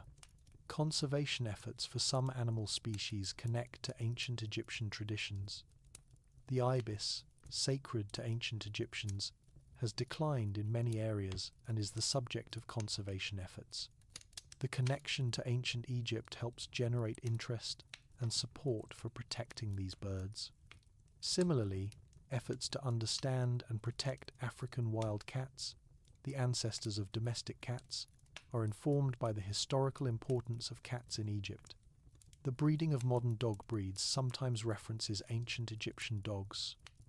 The Pharaoh hound, though actually developed in Malta rather than Egypt, is marketed with references to ancient Egyptian dogs. The Basenji is promoted as an ancient breed with Egyptian connections. Whether or not these exact breeds existed in ancient Egypt, the marketing shows that ancient Egyptian dog keeping is perceived as prestigious and desirable. The rise of social media and internet culture around cats is hilariously connected to ancient Egypt. Modern humans put images of cats online, worship cats in memes, and treat cat content as valuable and important. The ancient Egyptians would probably feel vindicated. They were right about cats being worthy of worship, and humanity has finally caught up in the age of the internet. On a more serious note, The study of ancient Egyptian human-animal relationships provides insights into human psychology and sociology. Why do we bond with animals? What purposes do these bonds serve in human societies? How do cultural attitudes toward animals reflect broader values and beliefs? Ancient Egypt provides thousands of years of evidence for researchers studying these questions. The ethical frameworks we use to think about animals today owe something to Egyptian precedent. The idea that animals can be innocent victims deserving of protection, that humans have responsibilities toward animals in our care, that the bond between human and animal can be deeply meaningful. These ideas were exemplified in ancient Egyptian culture and have filtered down through history to shape modern ethics. Finally, and perhaps most importantly, ancient Egyptian pets remind us of the continuity of human experience. People 5,000 years ago loved their cats and dogs, grieved when they died, trained them patiently, celebrated their companionship, and wanted to be reunited with them in the afterlife. These emotions and experiences are exactly what modern pet owners feel. Across vast spans of time and enormous cultural differences, the love between human and animal remains constant. This connection across time is profound. When we look at an image of an ancient Egyptian noble with their pet dog, both depicted with care and affection, we're looking at something we understand viscerally. We've felt what they felt. We've experienced what they experienced. In a world where so much of ancient life seems alien and incomprehensible, the love of pets is a bridge across millennia. So when you pet your cat tonight or take your dog for a walk, remember that you're participating in traditions that go back to the very beginning of civilization. You're continuing bonds that ancient Egyptian pharaohs and farmers and priests all knew. You're part of a story that began when humans first invited animals into their homes and hearts. A story that ancient Egypt wrote important chapters of, and a story that continues today with every interaction between human and animal companion. The Pharaohs' pets weren't just ancient animals, they were the beginning of something that defines part of what it means to be human. Our capacity to love across species boundaries, to find companionship and joy with creatures different from ourselves, to grieve their loss and celebrate their lives. All of this was demonstrated and refined in ancient Egypt. They showed us how to live with animals not as masters but as friends, not as users but as family. That legacy lives on in every home where a pet is loved, every time someone sacrifices for an animal's welfare, every moment of connection between human and animal. The story of Pharaohs' Pets is ultimately a story about love, the ancient and persistent love between humans and the animals we've chosen to share our lives with. It's a love that transcends time, culture, language, and even species. It's a love that makes us more human, more compassionate, more connected to the world around us. And it's a love that began, or at least was perfected, in the golden sands of ancient Egypt, where a cat might sit beside a god king's throne, and a dog might be buried with honours fit for royalty, and where the bond between human and animal was recognized as something sacred, eternal, and precious beyond measure. Chapter 9. Daily Life with Ancient Pets. A day in the life of an Egyptian animal companion. What was it actually like to be a pet in ancient Egypt on an ordinary day? Let's walk through a typical day and experience ancient Egyptian pet life from the animal's perspective, based on archaeological evidence and historical records. The day begins at sunrise, as it always has in Egypt. The intense heat of the desert sun makes early morning the most pleasant time of day. In a wealthy household in Thebes around 1400 BCE, the family cats wake up from their sleeping spots, some on cushions, others on window ledges, where they've been watching for mice during the night. The household servants are already awake, beginning their morning tasks. One of the first tasks is feeding the animals. The family has 3 cats, 2 hunting dogs, and an aviary of songbirds. A servant whose primary responsibility is animal care begins preparing their morning meals. The cats get bowls of bread soaked in milk, supplemented with small pieces of fish left over from last night's dinner. The dogs get larger portions, chunks of meat, bread, and bones to chew on. The birds get a mixture of seeds and grains scattered in their aviary. The cats approach their food with typical feline independence. One eats immediately, hungry from a night of mousing. Another sniffs disdainfully and walks away, apparently not hungry or not satisfied with today's offering. The third rubs against the servant's legs before eating, showing affection and marking the servant with its scent. These behaviours would be instantly recognisable to any modern cat owner. After breakfast, the household begins to fully wake up. Children emerge from their sleeping rooms and immediately seek out the family pets. The youngest child, maybe 5 years old, goes to the aviary to watch the birds. The older children play with the dogs in the courtyard, a game that looks like a primitive version of fetch, with the children throwing a ball made of leather stuffed with papyrus, and the dogs eagerly retrieving it. The master of the house has plans for a hunting expedition today. This is both sport and practical food gathering. He calls for his hunting dogs to be prepared. Servants bring the dogs their special hunting collars, leather studded with bronze, with rings for attaching leashes. The dogs recognize these collars and get excited, knowing what they mean. Their tails wag, they bark eagerly, and they dance around the servants trying to fit the collars. One of the cats, a particularly well-trained female known for her bird-retrieving skills, will also accompany the hunting party. She's placed in a basket for transport to the marshes. Cats don't walk on leashes like dogs, and the journey is several miles. The cat settles into the basket calmly, having made this trip many times before. Meanwhile, the lady of the house has her own plans for the day. She'll be visiting a friend and wants to bring her pet monkey as a conversation piece and entertainment. The monkey, a young Hamadryas baboon, is brought from its enclosure by its handler. The monkey rides on the handler's shoulder, looking around with intelligent eyes. It's wearing a small leather collar with a leash. The monkey is tame but can't be trusted to roam freely. The hunting party departs, the master, several servants, the 2 hunting dogs, and the cat in her basket. They travel by boat along the Nile to reach the marshes where waterfowl and other game are plentiful. The journey takes about an hour, and during this time, the dogs sit alertly at the front of the boat, scanning the water and shore.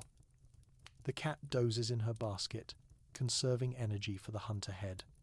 Back at the house, the remaining cat climbs to the roof, where it spends most of the day sleeping in a shaded spot, but positioned to watch the street below.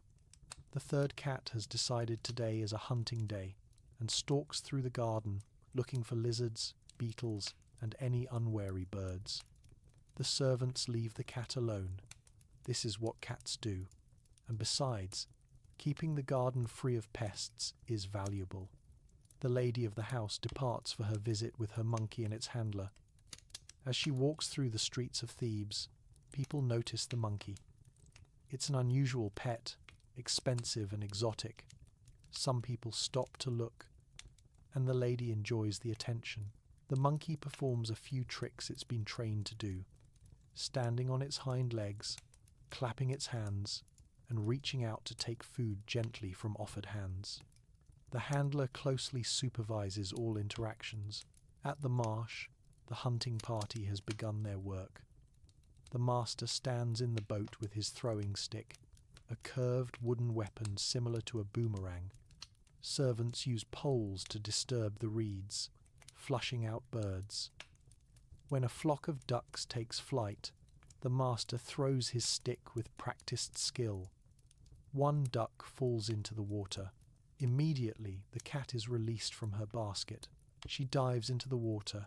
Yes, despite the stereotype, many ancient Egyptian cats were trained to swim, and retrieves the duck, bringing it back to the boat. The master praises her and gives her a piece of fish as a reward. The dogs have a different role. They wade through the shallow water and thick reeds, flushing out game that's hiding. When they locate a nest of eggs or a hiding bird, they bark to alert the hunters but don't disturb the find. They're trained to point, not retrieve.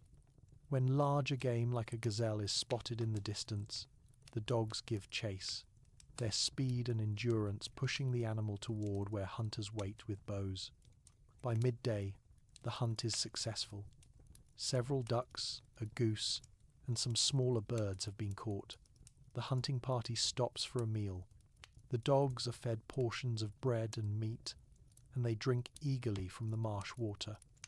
The cat is given fish and water, and she grooms herself carefully after her swimming. The master is pleased with his animal's performance and makes a mental note to give them extra treats tonight. Back in the city, the lady's visit is going well. Her friend also has pets, several cats and a small dog. The monkey is initially cautious around the new animals, but under the handler's supervision, interactions remain peaceful. The cats are curious about the monkey but keep their distance, unsure what to make of this strange creature. The small dog barks once but is quickly silenced by its owner. The two ladies talk while servants bring refreshments, and the pets provide entertainment and conversation topics. In the early afternoon, as heat becomes oppressive, activity slows. Back at the house, the cats find the coolest spots and sleep deeply. The birds in the aviary are quiet, resting during the hottest hours. Even the fish in the ornamental pond seem lethargic. A servant ensures all the animals have access to water and shade, then retreats to a cooler part of the house. The hunting party returns in late afternoon, when temperatures become more bearable. The dogs are tired but happy, tongues hanging out, tails still wagging. The cat is released from her basket and immediately begins grooming herself thoroughly. She hates being confined and needs to reassert her dignity. The master praises his animals publicly, ensuring the servants know these animals performed well and should be treated accordingly. As evening approaches, the household comes back to life. Dinner preparations begin, and the smells of cooking attract the attention of all the pets. The cats materialize from wherever they've been sleeping, meowing hopefully. The dogs sit near the kitchen, watching everything with intense interest. They know that dinner time for humans often means treats for them too. The evening meal is a family affair. The master, his wife, and their children recline on cushions around low tables. Servants bring courses of food, bread, vegetables, meat, fish, dates, figs, and throughout the meal pets are present. Cats weave between the diners, receiving small treats of fish and meat. The dogs sit nearby, occasionally receiving bones or scraps. This isn't just feeding animals. This is including them in family life. After dinner, there's entertainment. Musicians play, and the family relaxes. The monkey, who has returned from the visit, performs tricks that make the children laugh. The dogs settle near their master's feet, content to be close to him. The cats find laps to sit in, or choose to sit nearby, purring audibly. As night falls and the house settles, the animals find their sleeping spots. The dogs sleep in the courtyard, but not outside in the weather. They have a covered area with cushions. They're guard dogs, so their presence in the courtyard serves a security purpose, but they're comfortable. The cats scatter throughout the house. One sleeps with the children, another on a window ledge, the third near the kitchen where any nighttime mice will be hunted. The birds tuck their heads and sleep in their aviary. The monkey is returned to its secure enclosure by its handler. One final task before sleep. The servant responsible for animals does a check. Water bowls are refilled. The dog area is checked for comfort. The bird aviary is secured against nighttime predators. The cats are counted to ensure all are inside. Though if one wants to be outside, that's allowed. Cats come and go as they please. This was a good day for the pets in this household. They were fed quality food, included in family activities, given opportunities to do what they're naturally good at, and treated with respect and affection. Not every pet in ancient Egypt had it this good. Poor families couldn't afford special animal servants or quality food for pets, but the ideal of how pets should be treated existed, and many Egyptian pets lived remarkably good lives. Chapter 10. Modern Discoveries. What new archaeological finds tell us about ancient Egyptian pets? What are archaeologists still discovering about ancient Egyptian pets today? And how is modern technology changing our understanding of these ancient animal companions? The exciting answer is that we're learning new things all the time, and some recent discoveries have been absolutely remarkable. In recent years, advanced imaging technology has revolutionized the study of animal mummies without damaging them. CT scanning and X-ray technology allow researchers to look inside mummified animals, revealing details about the animal's lives, health, deaths, and mummification techniques. These studies have produced some surprising results. One major discovery is that many animal mummies don't actually contain complete animals. Some contain only partial remains, a skull, some bones, or even just feathers or fur. This has led to debate about whether ancient Egyptian mummifiers were defrauding customers, or if these partial mummies served some religious purpose we don't fully understand. But among these partial mummies are many complete, carefully mummified animals that clearly were beloved pets given full burial honours. DNA analysis of ancient Egyptian cat mummies has revealed fascinating information about cat domestication and the spread of cats from Egypt to the rest of the world. A 2017 study published in the journal Nature, Ecology and Evolution analysed DNA from cat remains spanning 9,000 years from across Europe, Africa and Asia. The results confirmed that one major wave of cat dispersal started in Egypt and spread through the Mediterranean region, with Egyptian cats contributing significantly to modern cat populations.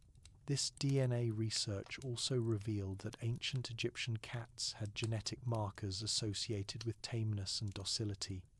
This means the Egyptians weren't just keeping cats, they were selectively breeding them for temperament, creating cats that were friendlier and more suitable as pets than their wild ancestors. This is direct genetic evidence of intentional pet breeding thousands of years ago.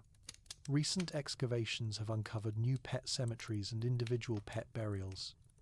In 2019, archaeologists working at Berenice, an ancient port city on the Red Sea coast, discovered a pet cemetery dating to the Roman period of Egypt, around 1 St. 2 end century CE, containing the remains of dozens of cats and dogs. What made this discovery special was the burial care. The animals were individually wrapped in textiles, many wearing iron collars with copper bells, and buried in the same careful manner as humans. More significantly, many of these animals showed evidence of having been injured during life and having received medical care. Healed bone fractures, treated wounds, and evidence of chronic conditions that the animals survived for years all indicate that these pets received veterinary attention. One cat at the Berenice site had a head injury that had healed months or years before death. Someone had cared for this injured cat and helped it survive. The Berenice site also revealed information about pet diet through isotope analysis of bones. This technique can determine what an animal ate during its life. The results showed these ancient pets ate a diet rich in fish and had access to good nutrition. They weren't just surviving on scraps, they were being deliberately fed quality food. This supports the historical evidence that Egyptian pets were well treated and valued. Another recent discovery comes from the tomb of Userhat, a high-ranking official during the reign of Amenhotep III, around 1400 BCE. Excavations in 2017 to 2018 revealed beautiful wall paintings, including detailed scenes of Userhat's daily life, and prominently featured are his pets, several cats, dogs, and a monkey. What's special about these paintings is the level of individual detail. Each animal is depicted with distinct markings and characteristics, suggesting these were portraits of specific, individual pets, not generic animal images. Modern analysis of ancient Egyptian pet collars has revealed sophisticated craftsmanship and design. A 2020 study examined leather and metal collars from various museum collections. The researchers found that collars were carefully sized for individual animals, with adjustable fittings to accommodate growth or ensure comfort. Some collars had padding on the inside to prevent chafing. The level of design thought shows genuine concern for animal comfort, not just decoration. Archaeobotany, the study of ancient plant remains, has contributed information about pet care too. Excavations of elite homes have found storage areas containing seeds and plants that wouldn't have been part of human diet but would be appropriate for feeding pet birds or monkeys. This indicates people were specifically growing or storing food for their pets, showing forethought and planning in pet care. Fossil coprolites, preserved feces from archaeological sites, have been analysed to understand ancient pet diets. Dog coprolites from Egyptian sites show diets that included meat, fish, and grains, supporting the historical evidence about how pet dogs were fed. Cat coprolites show primarily rodent and bird remains, indicating that even well-fed pet cats still hunted supplemental food. Recent excavations at Hierakonpolis, one of the earliest Egyptian cities, have revealed evidence of animal keeping dating back over 5,000 years. Among the finds were remains of various animals, including cats, dogs, and exotic species like elephants and baboons. Some of these animals showed signs of having been kept in captivity and fed by humans. This pushes back the timeline of Egyptian pet keeping to the very beginning of Egyptian civilization. Particularly exciting was the discovery at Hierakonpolis of a cemetery containing not just animal remains, but also what appear to be animal caretakers buried alongside their animals. In one burial, a man was found buried with several dogs, all carefully positioned and including grave goods. This suggests that the bond between animal caretakers and their charges was recognized and honored in death. Modern chemical analysis of mummification materials has revealed the substances used to preserve animals. Researchers have identified complex mixtures of resins, oils, and plant materials, some imported from great distances. The use of expensive imported materials for animal mummification shows the value placed on these practices. A 2019 study identified over 20 different substances used in cat mummification, demonstrating sophisticated preservation techniques. Three-dimensional modeling and reconstruction techniques have allowed researchers to recreate what ancient Egyptian pets looked like in life. Using measurements from skeletons and comparisons with modern breeds, researchers have created detailed 3D models of ancient Egyptian dogs and cats. These models show animals that look remarkably similar to some modern breeds, confirming continuity between ancient and modern animals. Excavations in recent years have also found toys that appear to have been for pets. Small balls, models of mice, and other objects that don't seem to serve human purposes but would be appropriate as pet toys have been found in houses. While we can't be absolutely certain these were pet toys, the evidence is suggestive and adds to our picture of how Egyptians interacted with their animals. Environmental archaeology, studying ancient environments through pollen, seeds, and other remains, has revealed information about spaces where animals lived. The presence of animal-appropriate plants in courtyard areas, the design of spaces that would provide shade and water access for animals, and architectural features like bird aviaries all show that Egyptians designed their living spaces with their animal companions in mind. Research into ancient Egyptian art has used new digital techniques to analyze paintings and reliefs at higher resolution than ever before. These high-resolution studies have revealed details previously missed. Small animals in backgrounds, subtle details in how animals are depicted, and even restoration work done in ancient times to paintings of beloved pets. One study found that a tomb painting of a dog had been repainted multiple times in antiquity, suggesting the tomb owner kept updating the portrait as the dog aged. Forensic analysis of ancient animal remains has revealed information about causes of death and end-of-life care. Some elderly pet animals show signs of chronic conditions that would have made life painful, yet they lived to advanced ages, suggesting they received palliative care. Other animals show signs of euthanasia through methods that would have been quick and minimize suffering. This suggests ancient Egyptians thought about quality of life for their aging or suffering pets. International collaborations between museums have made it possible to compare animal mummies from different sites and periods. These comparisons have revealed regional and temporal variations in pet keeping and mummification practices. For example, cat mummies from the Ptolemaic period differ in some ways from those from the New Kingdom, suggesting evolving practices over time. Virtual reconstruction of ancient sites has helped researchers understand how animals fit into ancient Egyptian daily life and sacred spaces. By recreating temples, palaces, and homes in three-dimensional digital models, researchers can visualize where animals would have lived, moved, and interacted with humans. These reconstructions have revealed that animal spaces were integrated throughout Egyptian buildings, not separated or isolated. Modern veterinary pathologists have examined ancient Egyptian animal remains, bringing their expertise in animal health to bear on ancient questions. Their analyses have identified diseases and conditions in ancient animals, some of which are still seen in modern pets. They've also identified treatment marks, evidence of ancient surgery, wound care, and medical intervention. One cat mummy showed evidence of a bone that had been set and splintered, demonstrating surgical intervention to save the animal. Linguistic analysis of ancient Egyptian texts using modern computational methods has identified more references to pets than were previously catalogued. By using computer programs to search through thousands of texts, researchers have found additional mentions of animals, pet names, and descriptions of human-animal relationships. This expands our database of information and reveals just how commonly pets appeared in Egyptian writing. Comparative studies with modern pets have provided insights too.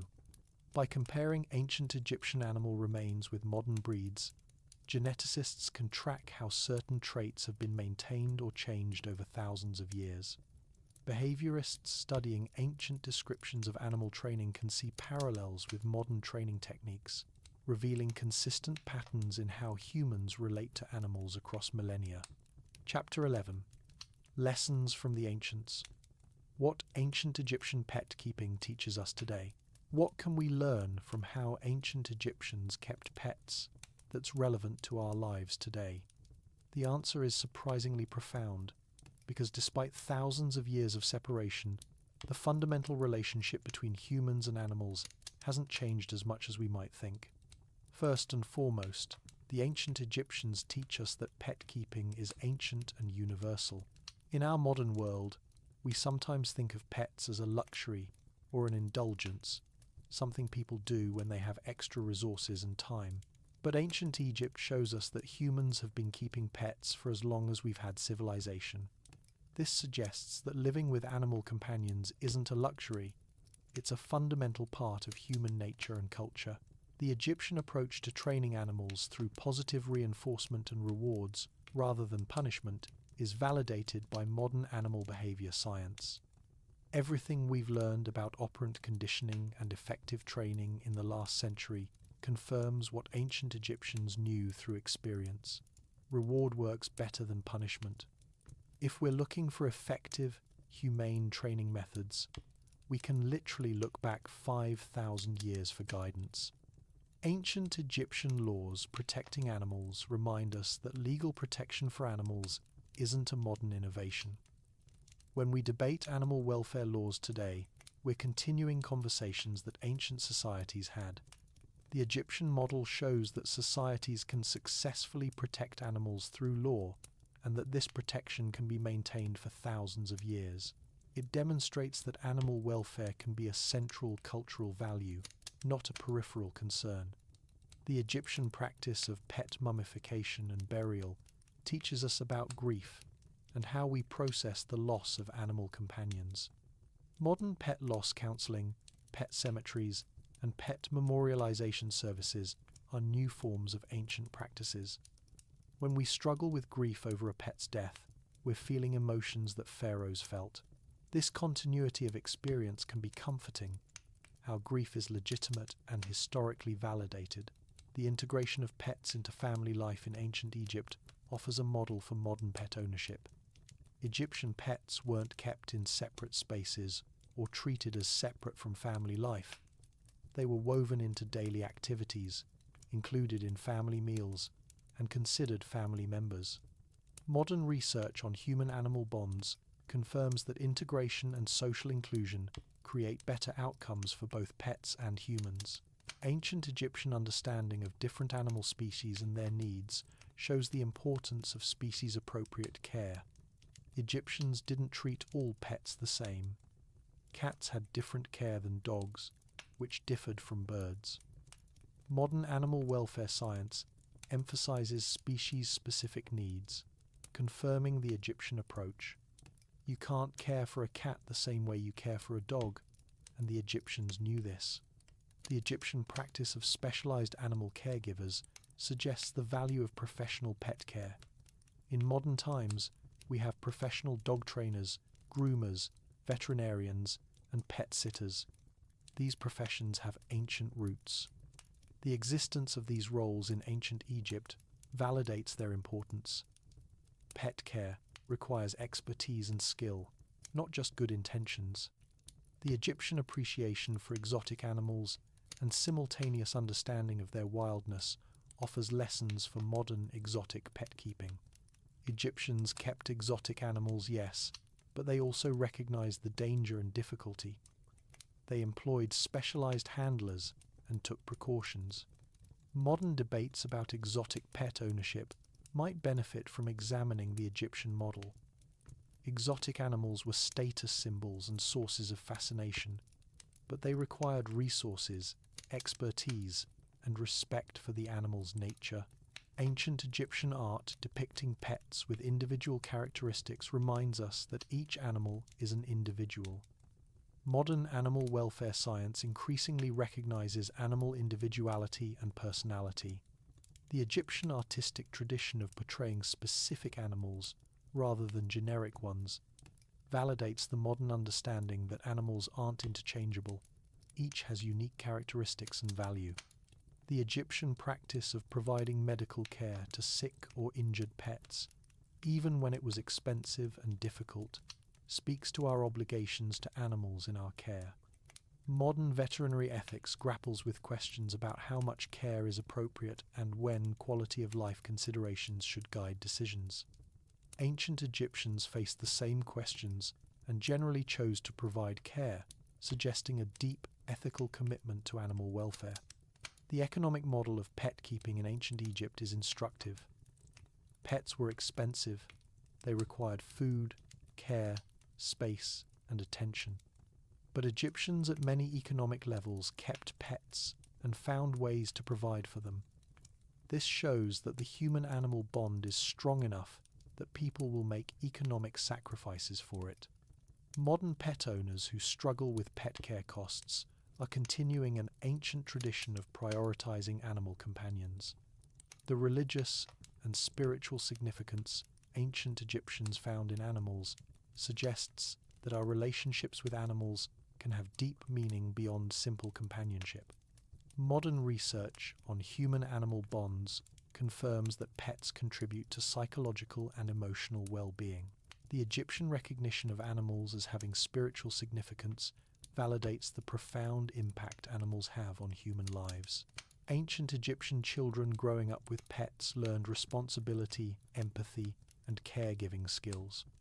Modern research confirms that children raised with pets often develop greater empathy and sense of responsibility. The Egyptian practice of involving children in pet care demonstrates a long-standing understanding of the developmental benefits of human-animal interaction. The Egyptian model of community concern for animal welfare, where neighbours might intervene if they saw animal mistreatment, suggests that animal welfare is a community responsibility, not just an individual one. Modern movements toward community-based animal welfare and reporting of animal abuse follow this ancient pattern. We're collectively responsible for animals in our communities. The diversity of pets in ancient Egypt, cats, dogs, birds, monkeys, and more, reminds us that humans bond with many different species.